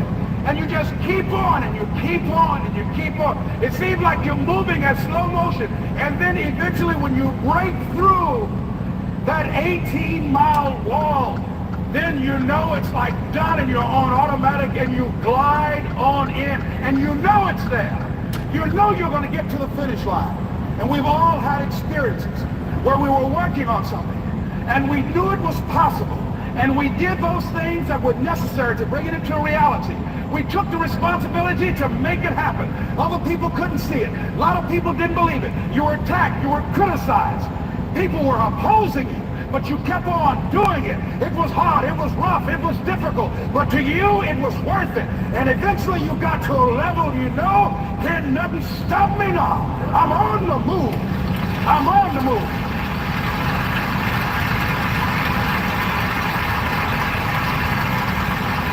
Finally, I'm thinking about a friend of mine who is no longer operating on this dimension. His name is Jack Boland. He had this vision of a church that would serve various types of needs for people, their supportive needs, and helping them in recovery from drugs and alcohol and whatever addictions that they might be involved in. And he was known for bringing in different kinds of speakers. And over a year ago, he was diagnosed as having cancer, and he announced to his congregation that he's going to be taking chemotherapy, and that it was a possibility that the cancer would go in remission, and he was optimistic about that. And sure enough, it did for a year. And one of the things Jack always talked about is that he wanted to have his funeral while he lived. And so he invited a few friends, Wayne Dyer and myself and a few other speakers. He didn't tell us why we were there, but once we gathered there, the church, they told us in the room that Jack is going to announce to the congregation, he's bringing his doctor up. The doctor is going to say that we felt we could keep it in remission. It's out of remission, and he doesn't have much time left. And whatever words you want to say to Jack that you would say if he had made his transition, speak those words now. Well, we were shocked and we were somewhat stunned until Jack got there. They brought him in a wheelchair, and boy, was he courageous, and he had a strong smile, and they helped him up the steps, and he sat behind the podium, and each of us got up and we said a few things about Jack and the impact that he made on our lives. And he said, the doctor, after announcing that Jack didn't have long, he says, doctor, he said, I accept what you say, but it's possible that does not have to be the case. But if it is, I will enjoy life to the very last breath I take, even the chemotherapy. I will enjoy that. And Jack did, ladies and gentlemen. And when they said that all of his vital organs were failing, they called his family and his close church staff to the hospital and said he's dying. And so they came and they all gathered in the room. And Jack at that time was unconscious. And he gained consciousness. And he looked at them and he said, with what strength he had, he said, I want to thank you all for being here. You've been a great staff to me. He looked at his sons, his daughter. He said, you've been a great family.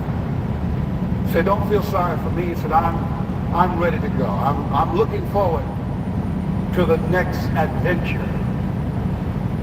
And he sat there for a little while, laid there, and he closed his eyes, and he lost consciousness. About an hour and a half later, he opened his eyes, and he looked at them, and he said, this is embarrassing, I'm not dead yet. They were laughing through their tears. They said, Jack, you are a character. He said, hey, I hate giving up this kind of control. So they predicted that Jack would die at the end of February.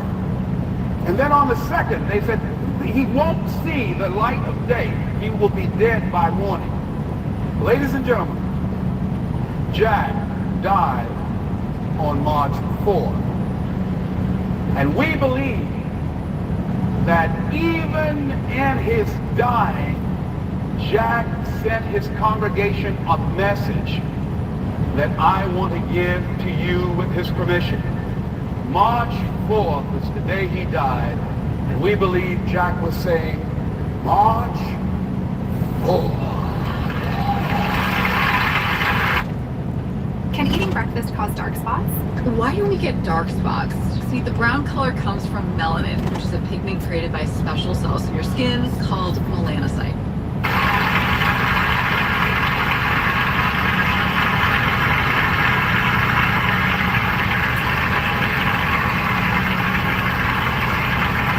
So I say, as you look into the future, while other people are giving up, feeling like victims, feeling powerless, becoming negative, turning on each other rather than to each other, feeling that they can't make it.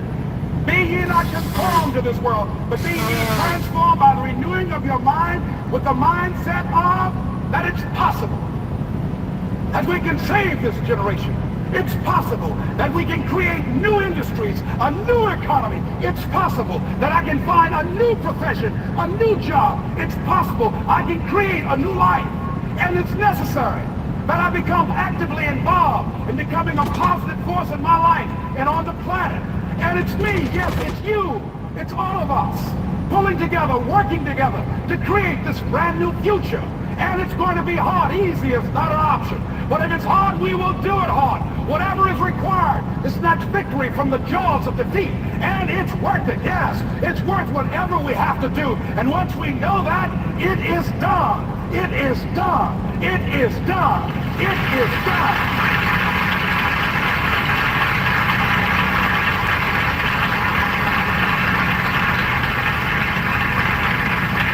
So I say to you, whatever your dreams are, whatever you want to do, the spirit of Jack, March 4th.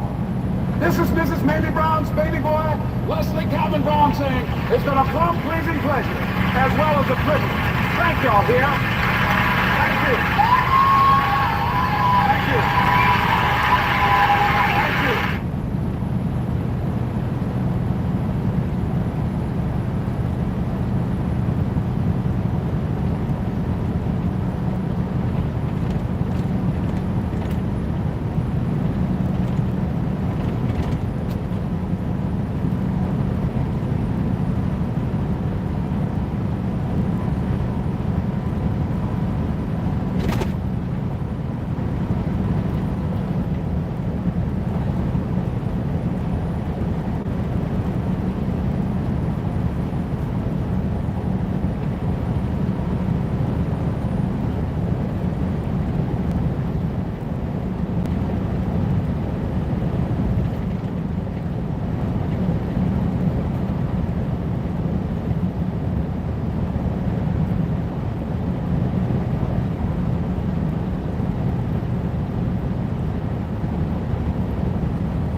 Yes! Starts today, baby. Good fucking news this morning. Great news this morning. All right.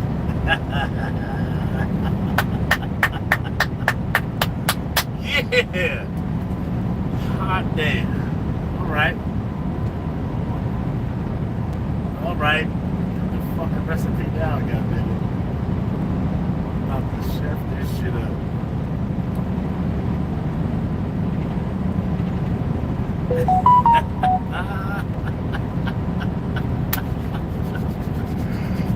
Yeah, buddy.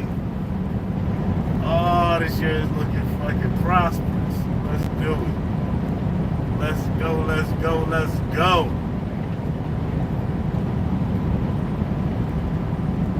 All these months, all these years of fucking hustling, and it's starting today.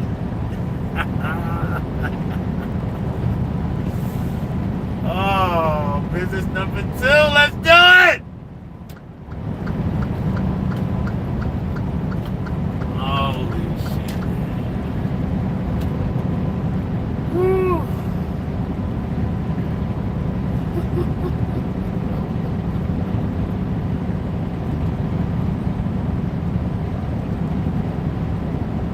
Let's go, Jim Ron. Tell me something.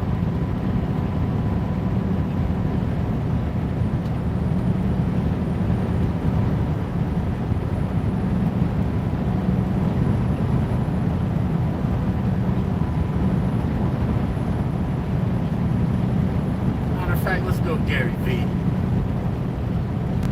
Brand is the only thing. People don't understand. In a world where technology is going to beat up everything and Excel sheet junkies can outmath you. Me with my like hot boy window cleaning company, you know, like a personal calendar, a great Instagram, we're doing trick flips at your house. I'm gonna beat the private equity window cleaning companies. Why? Name a single roofing company. It's damn hard to compete with tech businesses. Like you're gonna go head to head with Sam Altman at OpenAI. Like Elon's struggling with that. That's tough.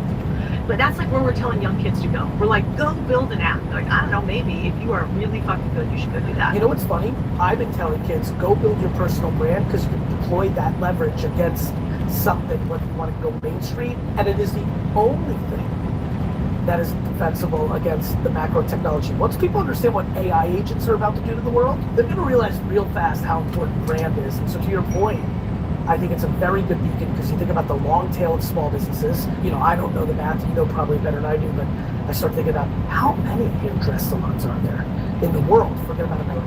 How many private gyms are there, right? And by the way, this is why I built Vayner. My big thing was, I'm probably in a place now where I'll actually just do private equity, but I knew that I built it to potentially do micro private equity because if I bought 7 laundromats, I also have the ability right now with my 2,000 person global marketing firm to come up with a brand and do great marketing for it. And there's a lot of efficiency back office, but you can create growth. I mean, I don't think big boy private equity. My biggest argument to the titans at KKR and BlackRock and Blackstone, and I speak to a lot of them, is you guys are great at financial and operational efficiency. You guys don't know shit about marketing and you're wasting a lot of money. Oh, I mean, you're so right. Like for instance, I wonder if I have one here. We have a company called Pinks. I was looking, I have all these hats on here from our companies that we own. But Pinks is this cool company that is a bunch of young, kind of good looking dudes in traditional 50s outfits, and they're window cleaners. Yep. Oh, I know that business. I know that business. I own that business. Good for you. So, yeah, part with them. I'm a partial. I get it. Yeah, we're co-owners of the business. So they have 120 locations across the country now. Our holding company that owns that one and like a painting company and some other companies, 600 locations across the country. And our mission is like a little bit different, which is to your point. I'm not saying just like go do the minimum with the business, then it's hard to compete with private equity. They're really cost efficient. They're financial wizards. Those are smart guys and gals. But like you said, they do not get brand. They do not get brand. And guess what? Me with my like hot boy window cleaning company, you know, like a personal calendar, a great Instagram, we're doing trick flips at your house, I'm gonna beat the private equity window cleaning companies. Why? Because nobody can name a single roofing company. Name a single window cleaning company. Of course, people don't understand. I think brand is the only thing, and I also think it's gonna be like hard assets and real estate. Like, well, I think you're right that hard assets are great. But I will never miss a New York Jets game. Cody, we could become friendly off of this. You could text me in 9 years and be like, Gary, if you could please just meet me in Midtown Manhattan. I live in Manhattan. They're a big fan of both of us, and you're the missing piece. We get this. It will be the biggest deal. In fact, I've used my AI calculator. This will be the biggest financial deal of both you and my career. But they can only meet in Midtown at 1 p.m. If the New York Jets are 0-13 and playing their 14th game of the year, and they're playing at 1 o'clock, I will not be at that meeting. That's called religion. That's called brand. So I think look, to say anything is the only thing already isn't true. Yeah. But I do think as technology continues to go, as when you think about the blockchain and AI agents and this whole wave of Web3, VR, it's all coming.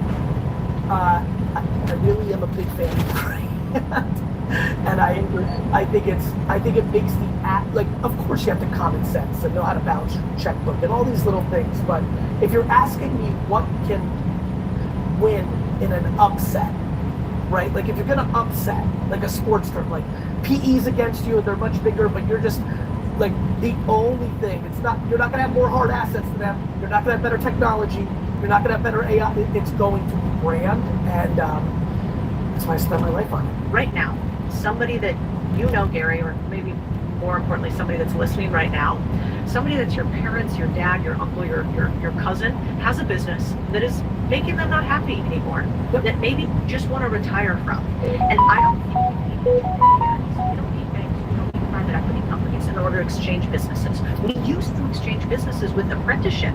Now apprenticeship is illegal in the US, which is probably how you know it's a good thing.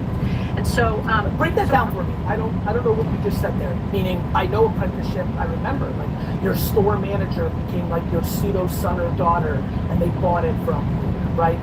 We're not talking family business. You're actually talking about, like, I was Don. I had 2 pizza shops. Little Johnny started working for me in the summers in 15.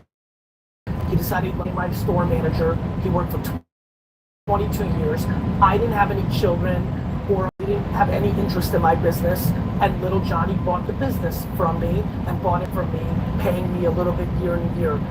That I know, because I grew up with that. I think about that. Tell me what part is now illegal in the US. Well, apprentices used to be unpaid. That was unpaid internships. Now we changed the rule. And that's how you used to get an apprentice. They're like, I am not qualified. I don't know how to run. You're talking about, which also used to happen, right? I had a business, and once somebody grew up in my business, there was sometimes, and often, you know this, like, didn't like what they were doing, and they were like, wait, you're looking to sell? Joe, don't sell. Wait a minute, I'll buy it from you, Joe. I'll work for a year for free. You teach me the business, and I'll buy it from you. 100%. And that used to be actually how we transitioned most business in the US. It was either your family or that. And so what I'm saying is I think we got to bring a little bit more of that back, because there's simply not enough people. By the way, that illegal, I'm sorry to interrupt you, this just gets me crazy. Do you know how most things in the world start with good intent, but then they fuck everything up? I understand the concept of, like, hey, let's not fuck people and be predatory and not let them do unpaid internships. But what about the people that have no opportunity? One of the, you know, highbrow academic, like, we can do the right thing, humans don't know how to do the right thing. People come up with these fucking rules and just actually took away good shit from people that had good intent. Not fucking demon corporations that are like, we're gonna fuck the kids. I mean, including kids that come from a lot of wealth who don't want to be Nepo babies and work for their parents and were willing, but could afford to go work somewhere for free. That just fucks me up so much. It's not cool. Well, I mean, it's wild. I was sitting with somebody from the SBA last night. There are 214,000 regulations on small businesses in Texas. In Texas. You can't even be a hair braider. I love how Texas is like, we're so fucking capitalist and they're fucking it's absurd. It scares me to ask how many are in New York and California. Oh, I couldn't even. You guys 8 trillion. Yeah, it's like we can't count enough. I think the point is, for humans, especially people who listen to you, they already don't think they're victims because you yell at them a lot. They already believe that they are capable of something. Yes. And all I hope to push on some people is, like, think a little bigger. That's it. That's it. Honestly, I love what you're doing, and let me tell you why. It's uncomfortably practical. We took our brand new software company list kit, sent 10,000 cold emails per day, and hit 108 comfortably practical. No, really, I'm being dead fucking serious. Like, I don't think people understand that they can buy an entire business for $10,000. And it might even motivate them to do what I want, which is, hey, remember when I keep yelling about buying Starbucks when you have no savings, or taking Ubers when you have no savings? I believe most people that make $80,000 a year or higher can actually save a lot of money if they get humble and strategic. And then if they take that from me, and then they learn from you how to take $10,000 to buy a business, they can quit that job they hate. And by the way, I painted a story in here that I hope everyone listens to. Your dream professional life might be buying the thing that you visit a lot as a customer. If one person going years, because obviously a lot of people listen right away, but this will be listened to a lot over the next 5 years. If somebody in 2 years from now hears this, gets motivated, and notices that Carol at the flower shop used to be so peppy, but now the last 3 times they came, she seems miserable, and gets the courage to say, hey Carol, would you sell this to me because I love flowers? Because of this podcast, we would have left a really good mark. 100%. And even like for the people listening, I want you to play a game. Every time you go into a store that's not Walmart or Target, just ask if the person who's running the place owns it. Be like, I love this place. This is great. Great ice cream cone. Thanks for making this. Do you own the joint? This is a really cool spot. Thanks for doing this. What they're going to find is more often than not, that person behind the counter is the owner. Yep. You know all these owners and you don't even realize it. And if you stay in touch with them over the years, you might find a bunch of people that want to sell their business to you. And what's the worst case scenario? We have done a thing where we humans actually talk to each other and treat each other like humans again. That's it. By the way, let me go even further, because I love that you just did that. Let me give you another one. Do you know how flattered that person feels? Cody, do you know how good it feels when you've been working your face off as I grew up in a small business. I grew up in Wine Library is big now, but the store I worked for was actually Shoppers Discount Liquors, and it was my dad's local liquor store, and I grew up in that, and I can tell you, if you go to a small business owner because you like it, candy shop, ice cream shop, hairdresser, whatever it is, and you say, hey, do you own this? And then if you go and you got motivated by this and you're that person, you're like, hey, would you ever consider selling this? When they're like, no, I love this. When you leave, that person's gonna feel like $1 million. That person wanted to buy my business. I must be doing something right. That felt good.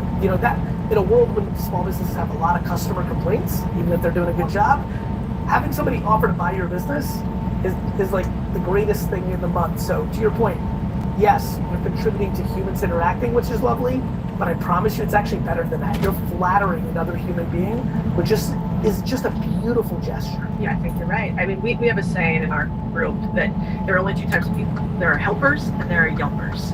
And Yelpers are the people who go on Yelp and they talk shit about small businesses.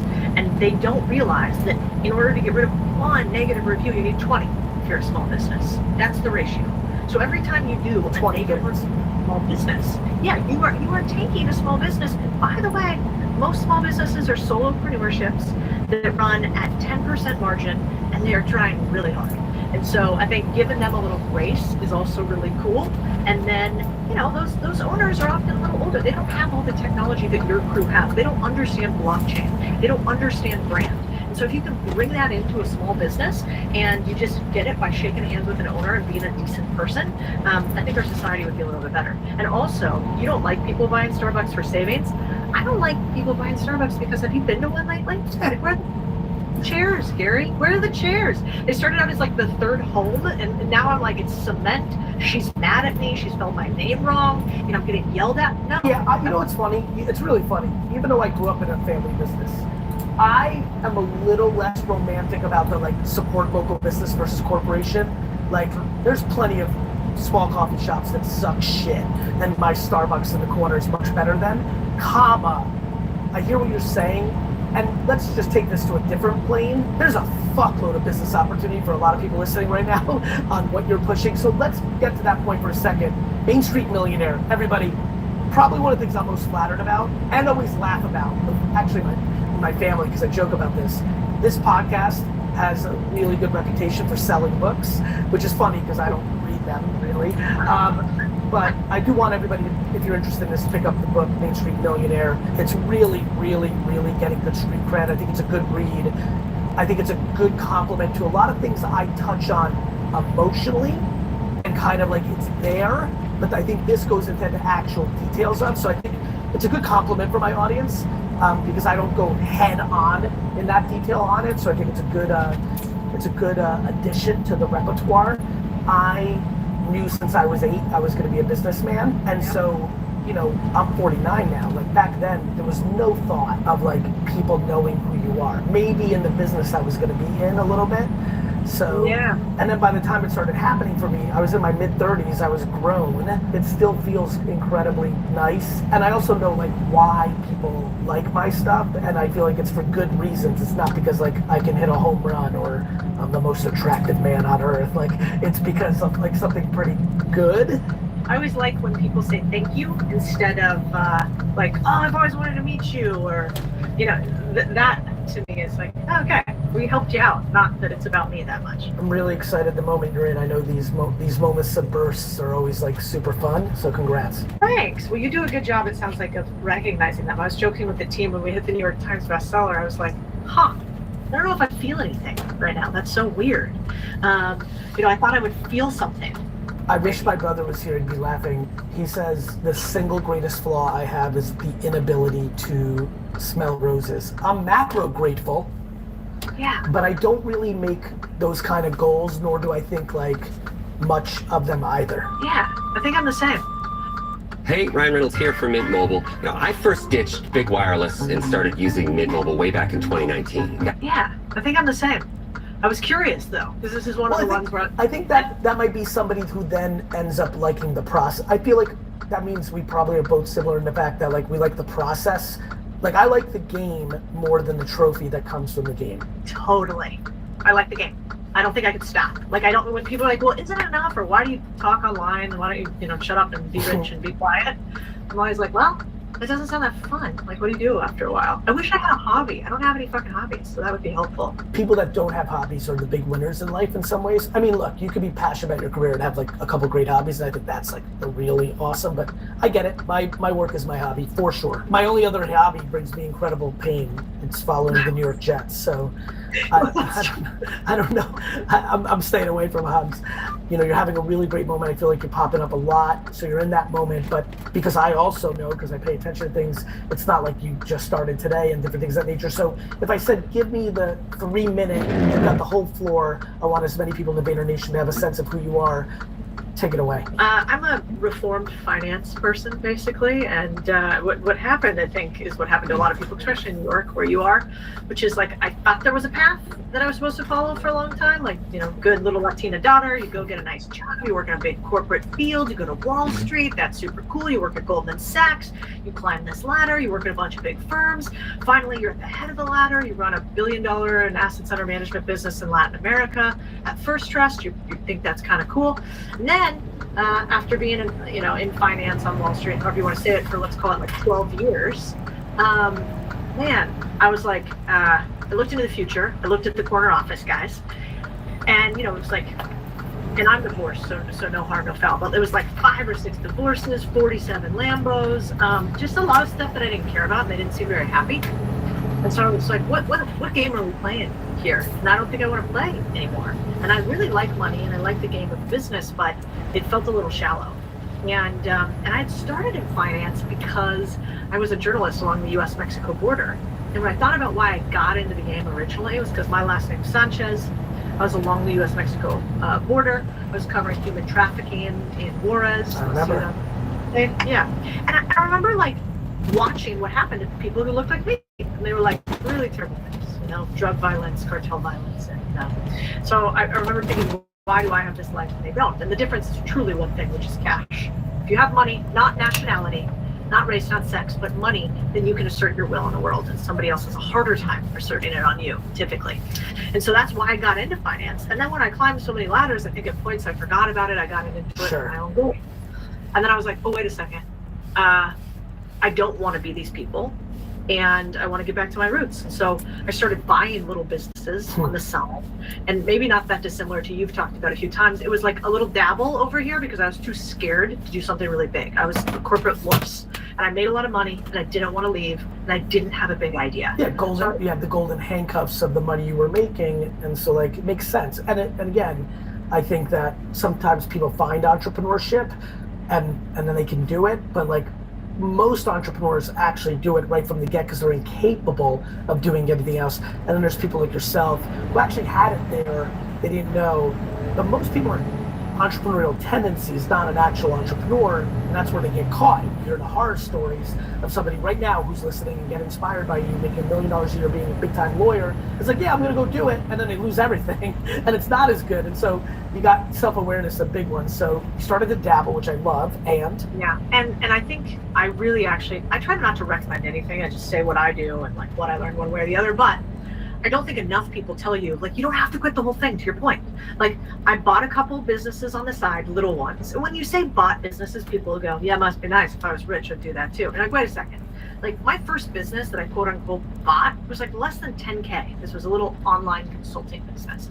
And my second or third or fourth business was, 100K laundromat. Those aren't tiny, but it's not, this isn't a rich person only game.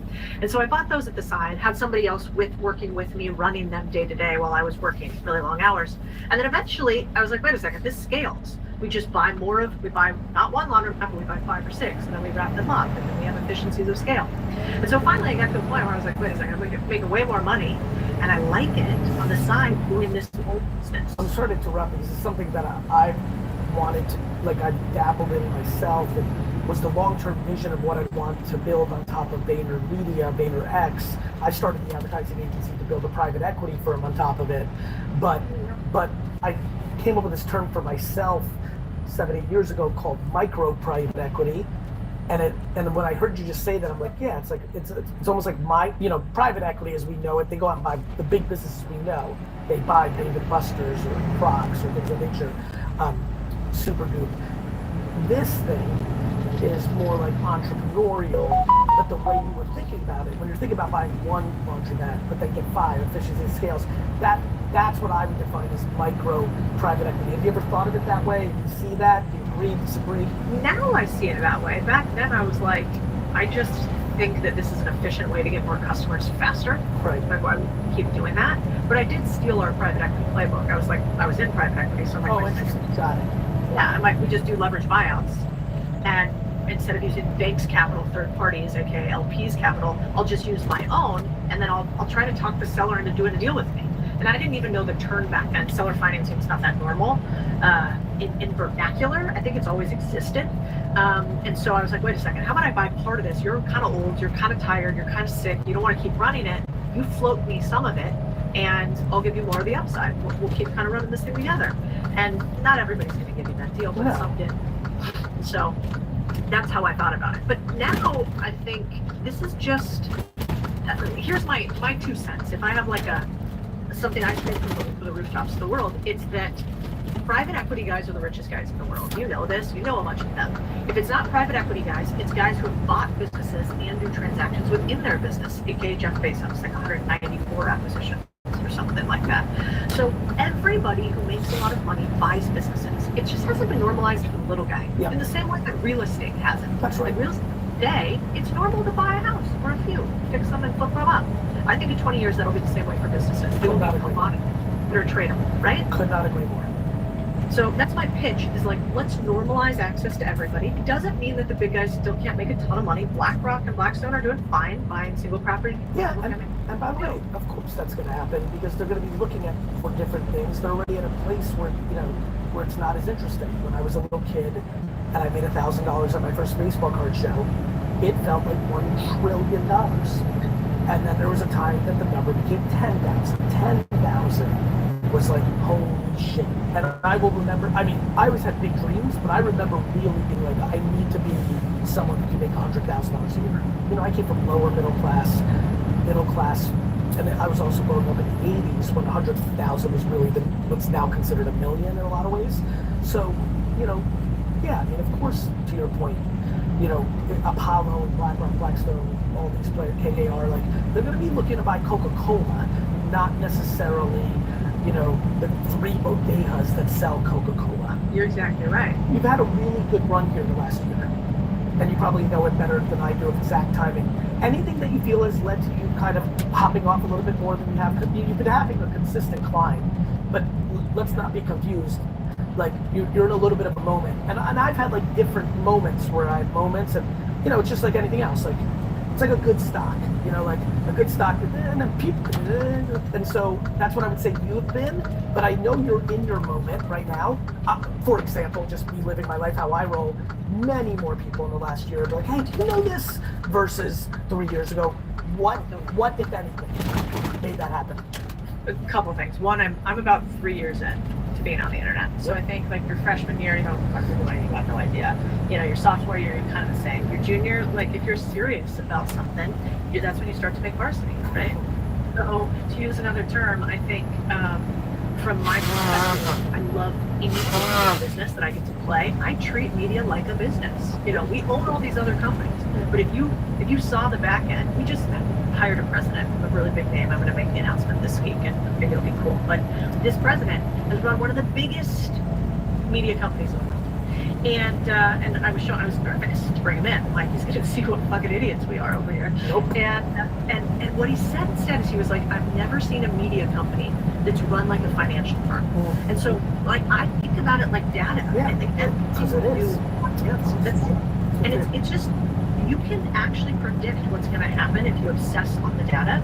And I think the data has to be paired with the fact that I try to obsess on like one human. We call them job working John. This is the person that I am talking to. And so everything we do is with the idea of this avatar. And I know what they look like, and I've met them before, and I've written all out. And what's amazing for you is there's 73,000 variants of John, right? And different races, genders, income levels, interests, categories, and I've Rick and Sally, and I get mad at Rick and Sally. I always yell at Rick and Sally for doing the wrong things, but I have a very good sense of what you're saying here. What do you want people? Please. A lot of people don't talk to. I think one of the problems with people on the internet is once you start getting a little attention, then it gets, then you want to like impress other smart people. Or everything you need to grow online with a giant hosting sale. VPS hosting now starts at just $5.99 a month. Experience rock-solid performance with NVMe storage, dedicated resources, and a global network of data centers. Grow risk-free with our 30-day money-back guarantee. Whatever you want to create, bring your ideas to life with hosting VPS. Go to hostinger.com and start your project today.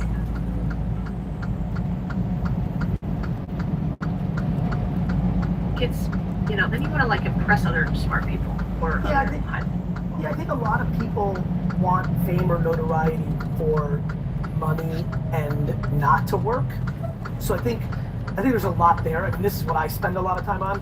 But I think to your point, when someone gets the reason, like when people are coming up, I'm always watching. I watch a lot. So I mainly listen, even though it seems like I'm always yapping. Yeah, I think most people don't love the game, and so if they get a little something, they just want to, lay by the pool and party and hook up, and those are all cool things, and it's not like anything's bad, but I think the reason most people lose their way is they're not about it.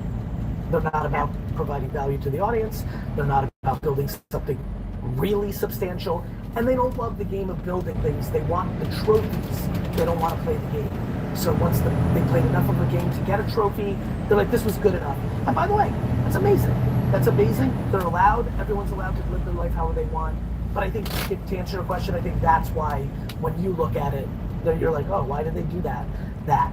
Anything you want to call out specifically? I think we're talking about it here in Code, but anything they can expect from the book or anything just to get the book? I mean, the book to me, I need tactics. They come to you and now they're inspired. They believe in themselves. Maybe we've gotten them to think a little bit bigger. In the book, you should get to the book and be like, I'm ready to fucking go. I want steps 1 through 27. I want you to explain to me definitions of things. And I want to understand, what does it look like in a script the first time I speak to an owner? I want to understand, how do I do a transaction using what I call the three-legged stool, which is, if I don't have cash, which is one leg of the stool, how do I use expertise, or how do I use part or whole of a business? And I want you to break down that 3-part formula. And so in the book, you should expect a guidebook, playbook. And it's not saying that this is the only way, it is showing a bunch of ways. And so don't pick it up if you don't actually want to do something, because then it's not the book for you. It's funny, it's cute, my grandma has some great lines in there, they're super inappropriate, but it is for people who actually want to do the thing. And then my only ask to people is that you be better than the boss that you hated that made you want to quit your job. That's my ask. Yeah, I mean, I don't know. I'm not sure I even want to take that baton because, boy, I don't know. You know, I do a good job of getting content out there. I know you've been busy, so maybe you haven't seen it, but boy, God, am I passionate about it. I do not understand how people don't understand in a small business. I mean, by the way, this wasn't the biggest fun. Let's go, baby. Let's go.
Beautiful.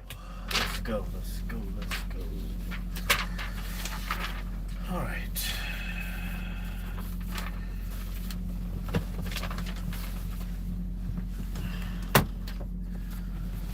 Ooh, silly.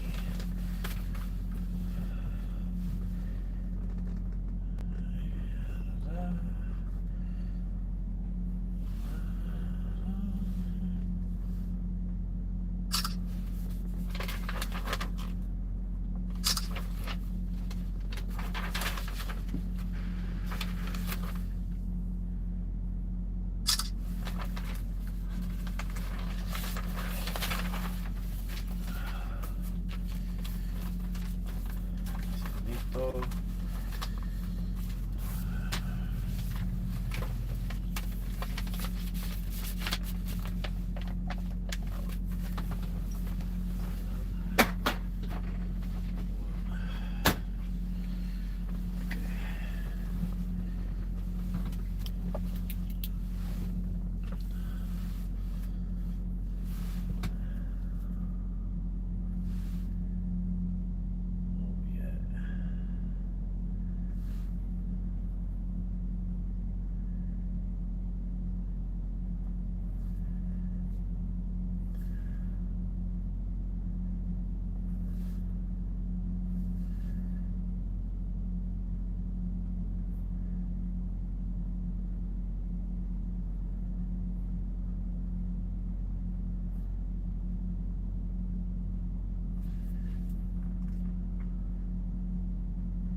morning. Good morning. I'm having a hard time with Ohio. Did you use the wet rag? Yes, you know, like, he's up. He was okay. And out of nowhere, he says, I don't feel good. Well, just reassure him that he knows he has a big day tomorrow. He's right here. Talk to him. Hey, buddy. Good morning. Listen, I know you gotta go to school today and deal with what happened yesterday, but don't be worried because you're brave and you're strong and you deal with little problems all the time, right? It's okay. We gotta deal with our stuff. You understand? That's one part of growing up. You're a little boy, you're gonna grow up into be a man. So you gotta go through these little lessons so you know how to do better next time, right? Brave and strong? Alright, buddy. Don't worry. It's not gonna be as bad as you think. A lot of times you worry yourself into thinking something's gonna be a certain way and it never turns out to be that way. So don't even worry. You're gonna be okay. And your mom's walking you down there anyway, right? Yeah. Alright, so come on. Okay. Yep. Yeah, don't be late. You got your homework and stuff done, right? All right, my man. That's what I'm talking about. You're already prepared. So guess what today's gonna be? What? A great day, right? Brave and strong? You are? What do you think about? Focus goes? Empty flows. All right, buddy. All right, come on. Brush your teeth, wash your face. Let's get cracking. Put on something nice to wear. Put on your Jordans, and let's get the day going. You got it? Okay. And don't worry. You can call me anytime you need me. You understand? Okay. All right. Come on. Come on. Let's go. 1, 2, 3. Let's win the day. Yeah. We're still good. Come on. All right, bud. You got this? Yeah. Tell me you got it. I got it. All right. That's what I want to hear. I love you. Love you too. All right. Later. Alright, let's go. Come on. Go put your pants on. I'm thirsty. Alright, well, let's take it from the front.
3450 Kimberly Road East, Twin Falls, Iowa.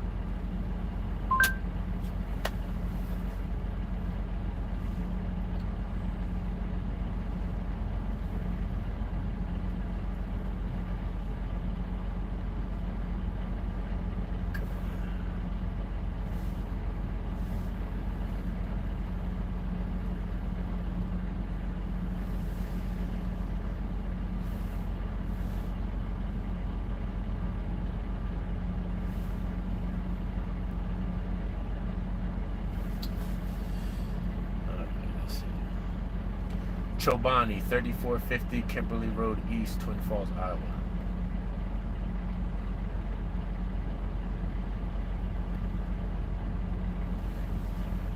Let's get rid of this east.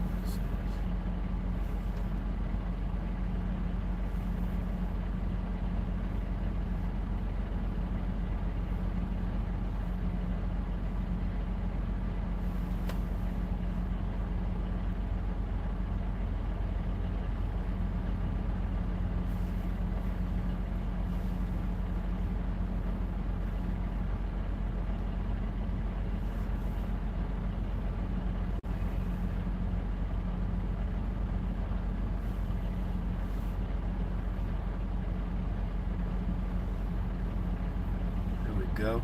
Let's go.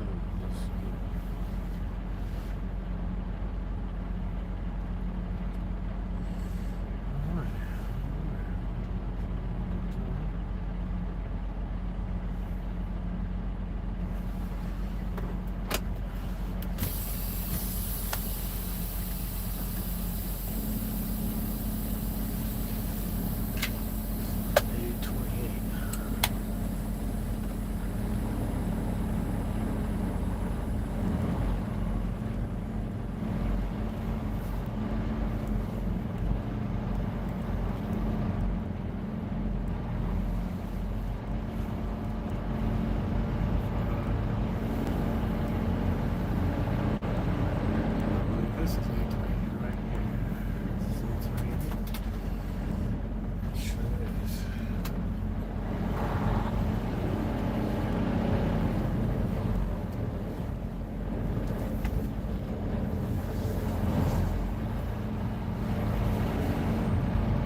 253-3969.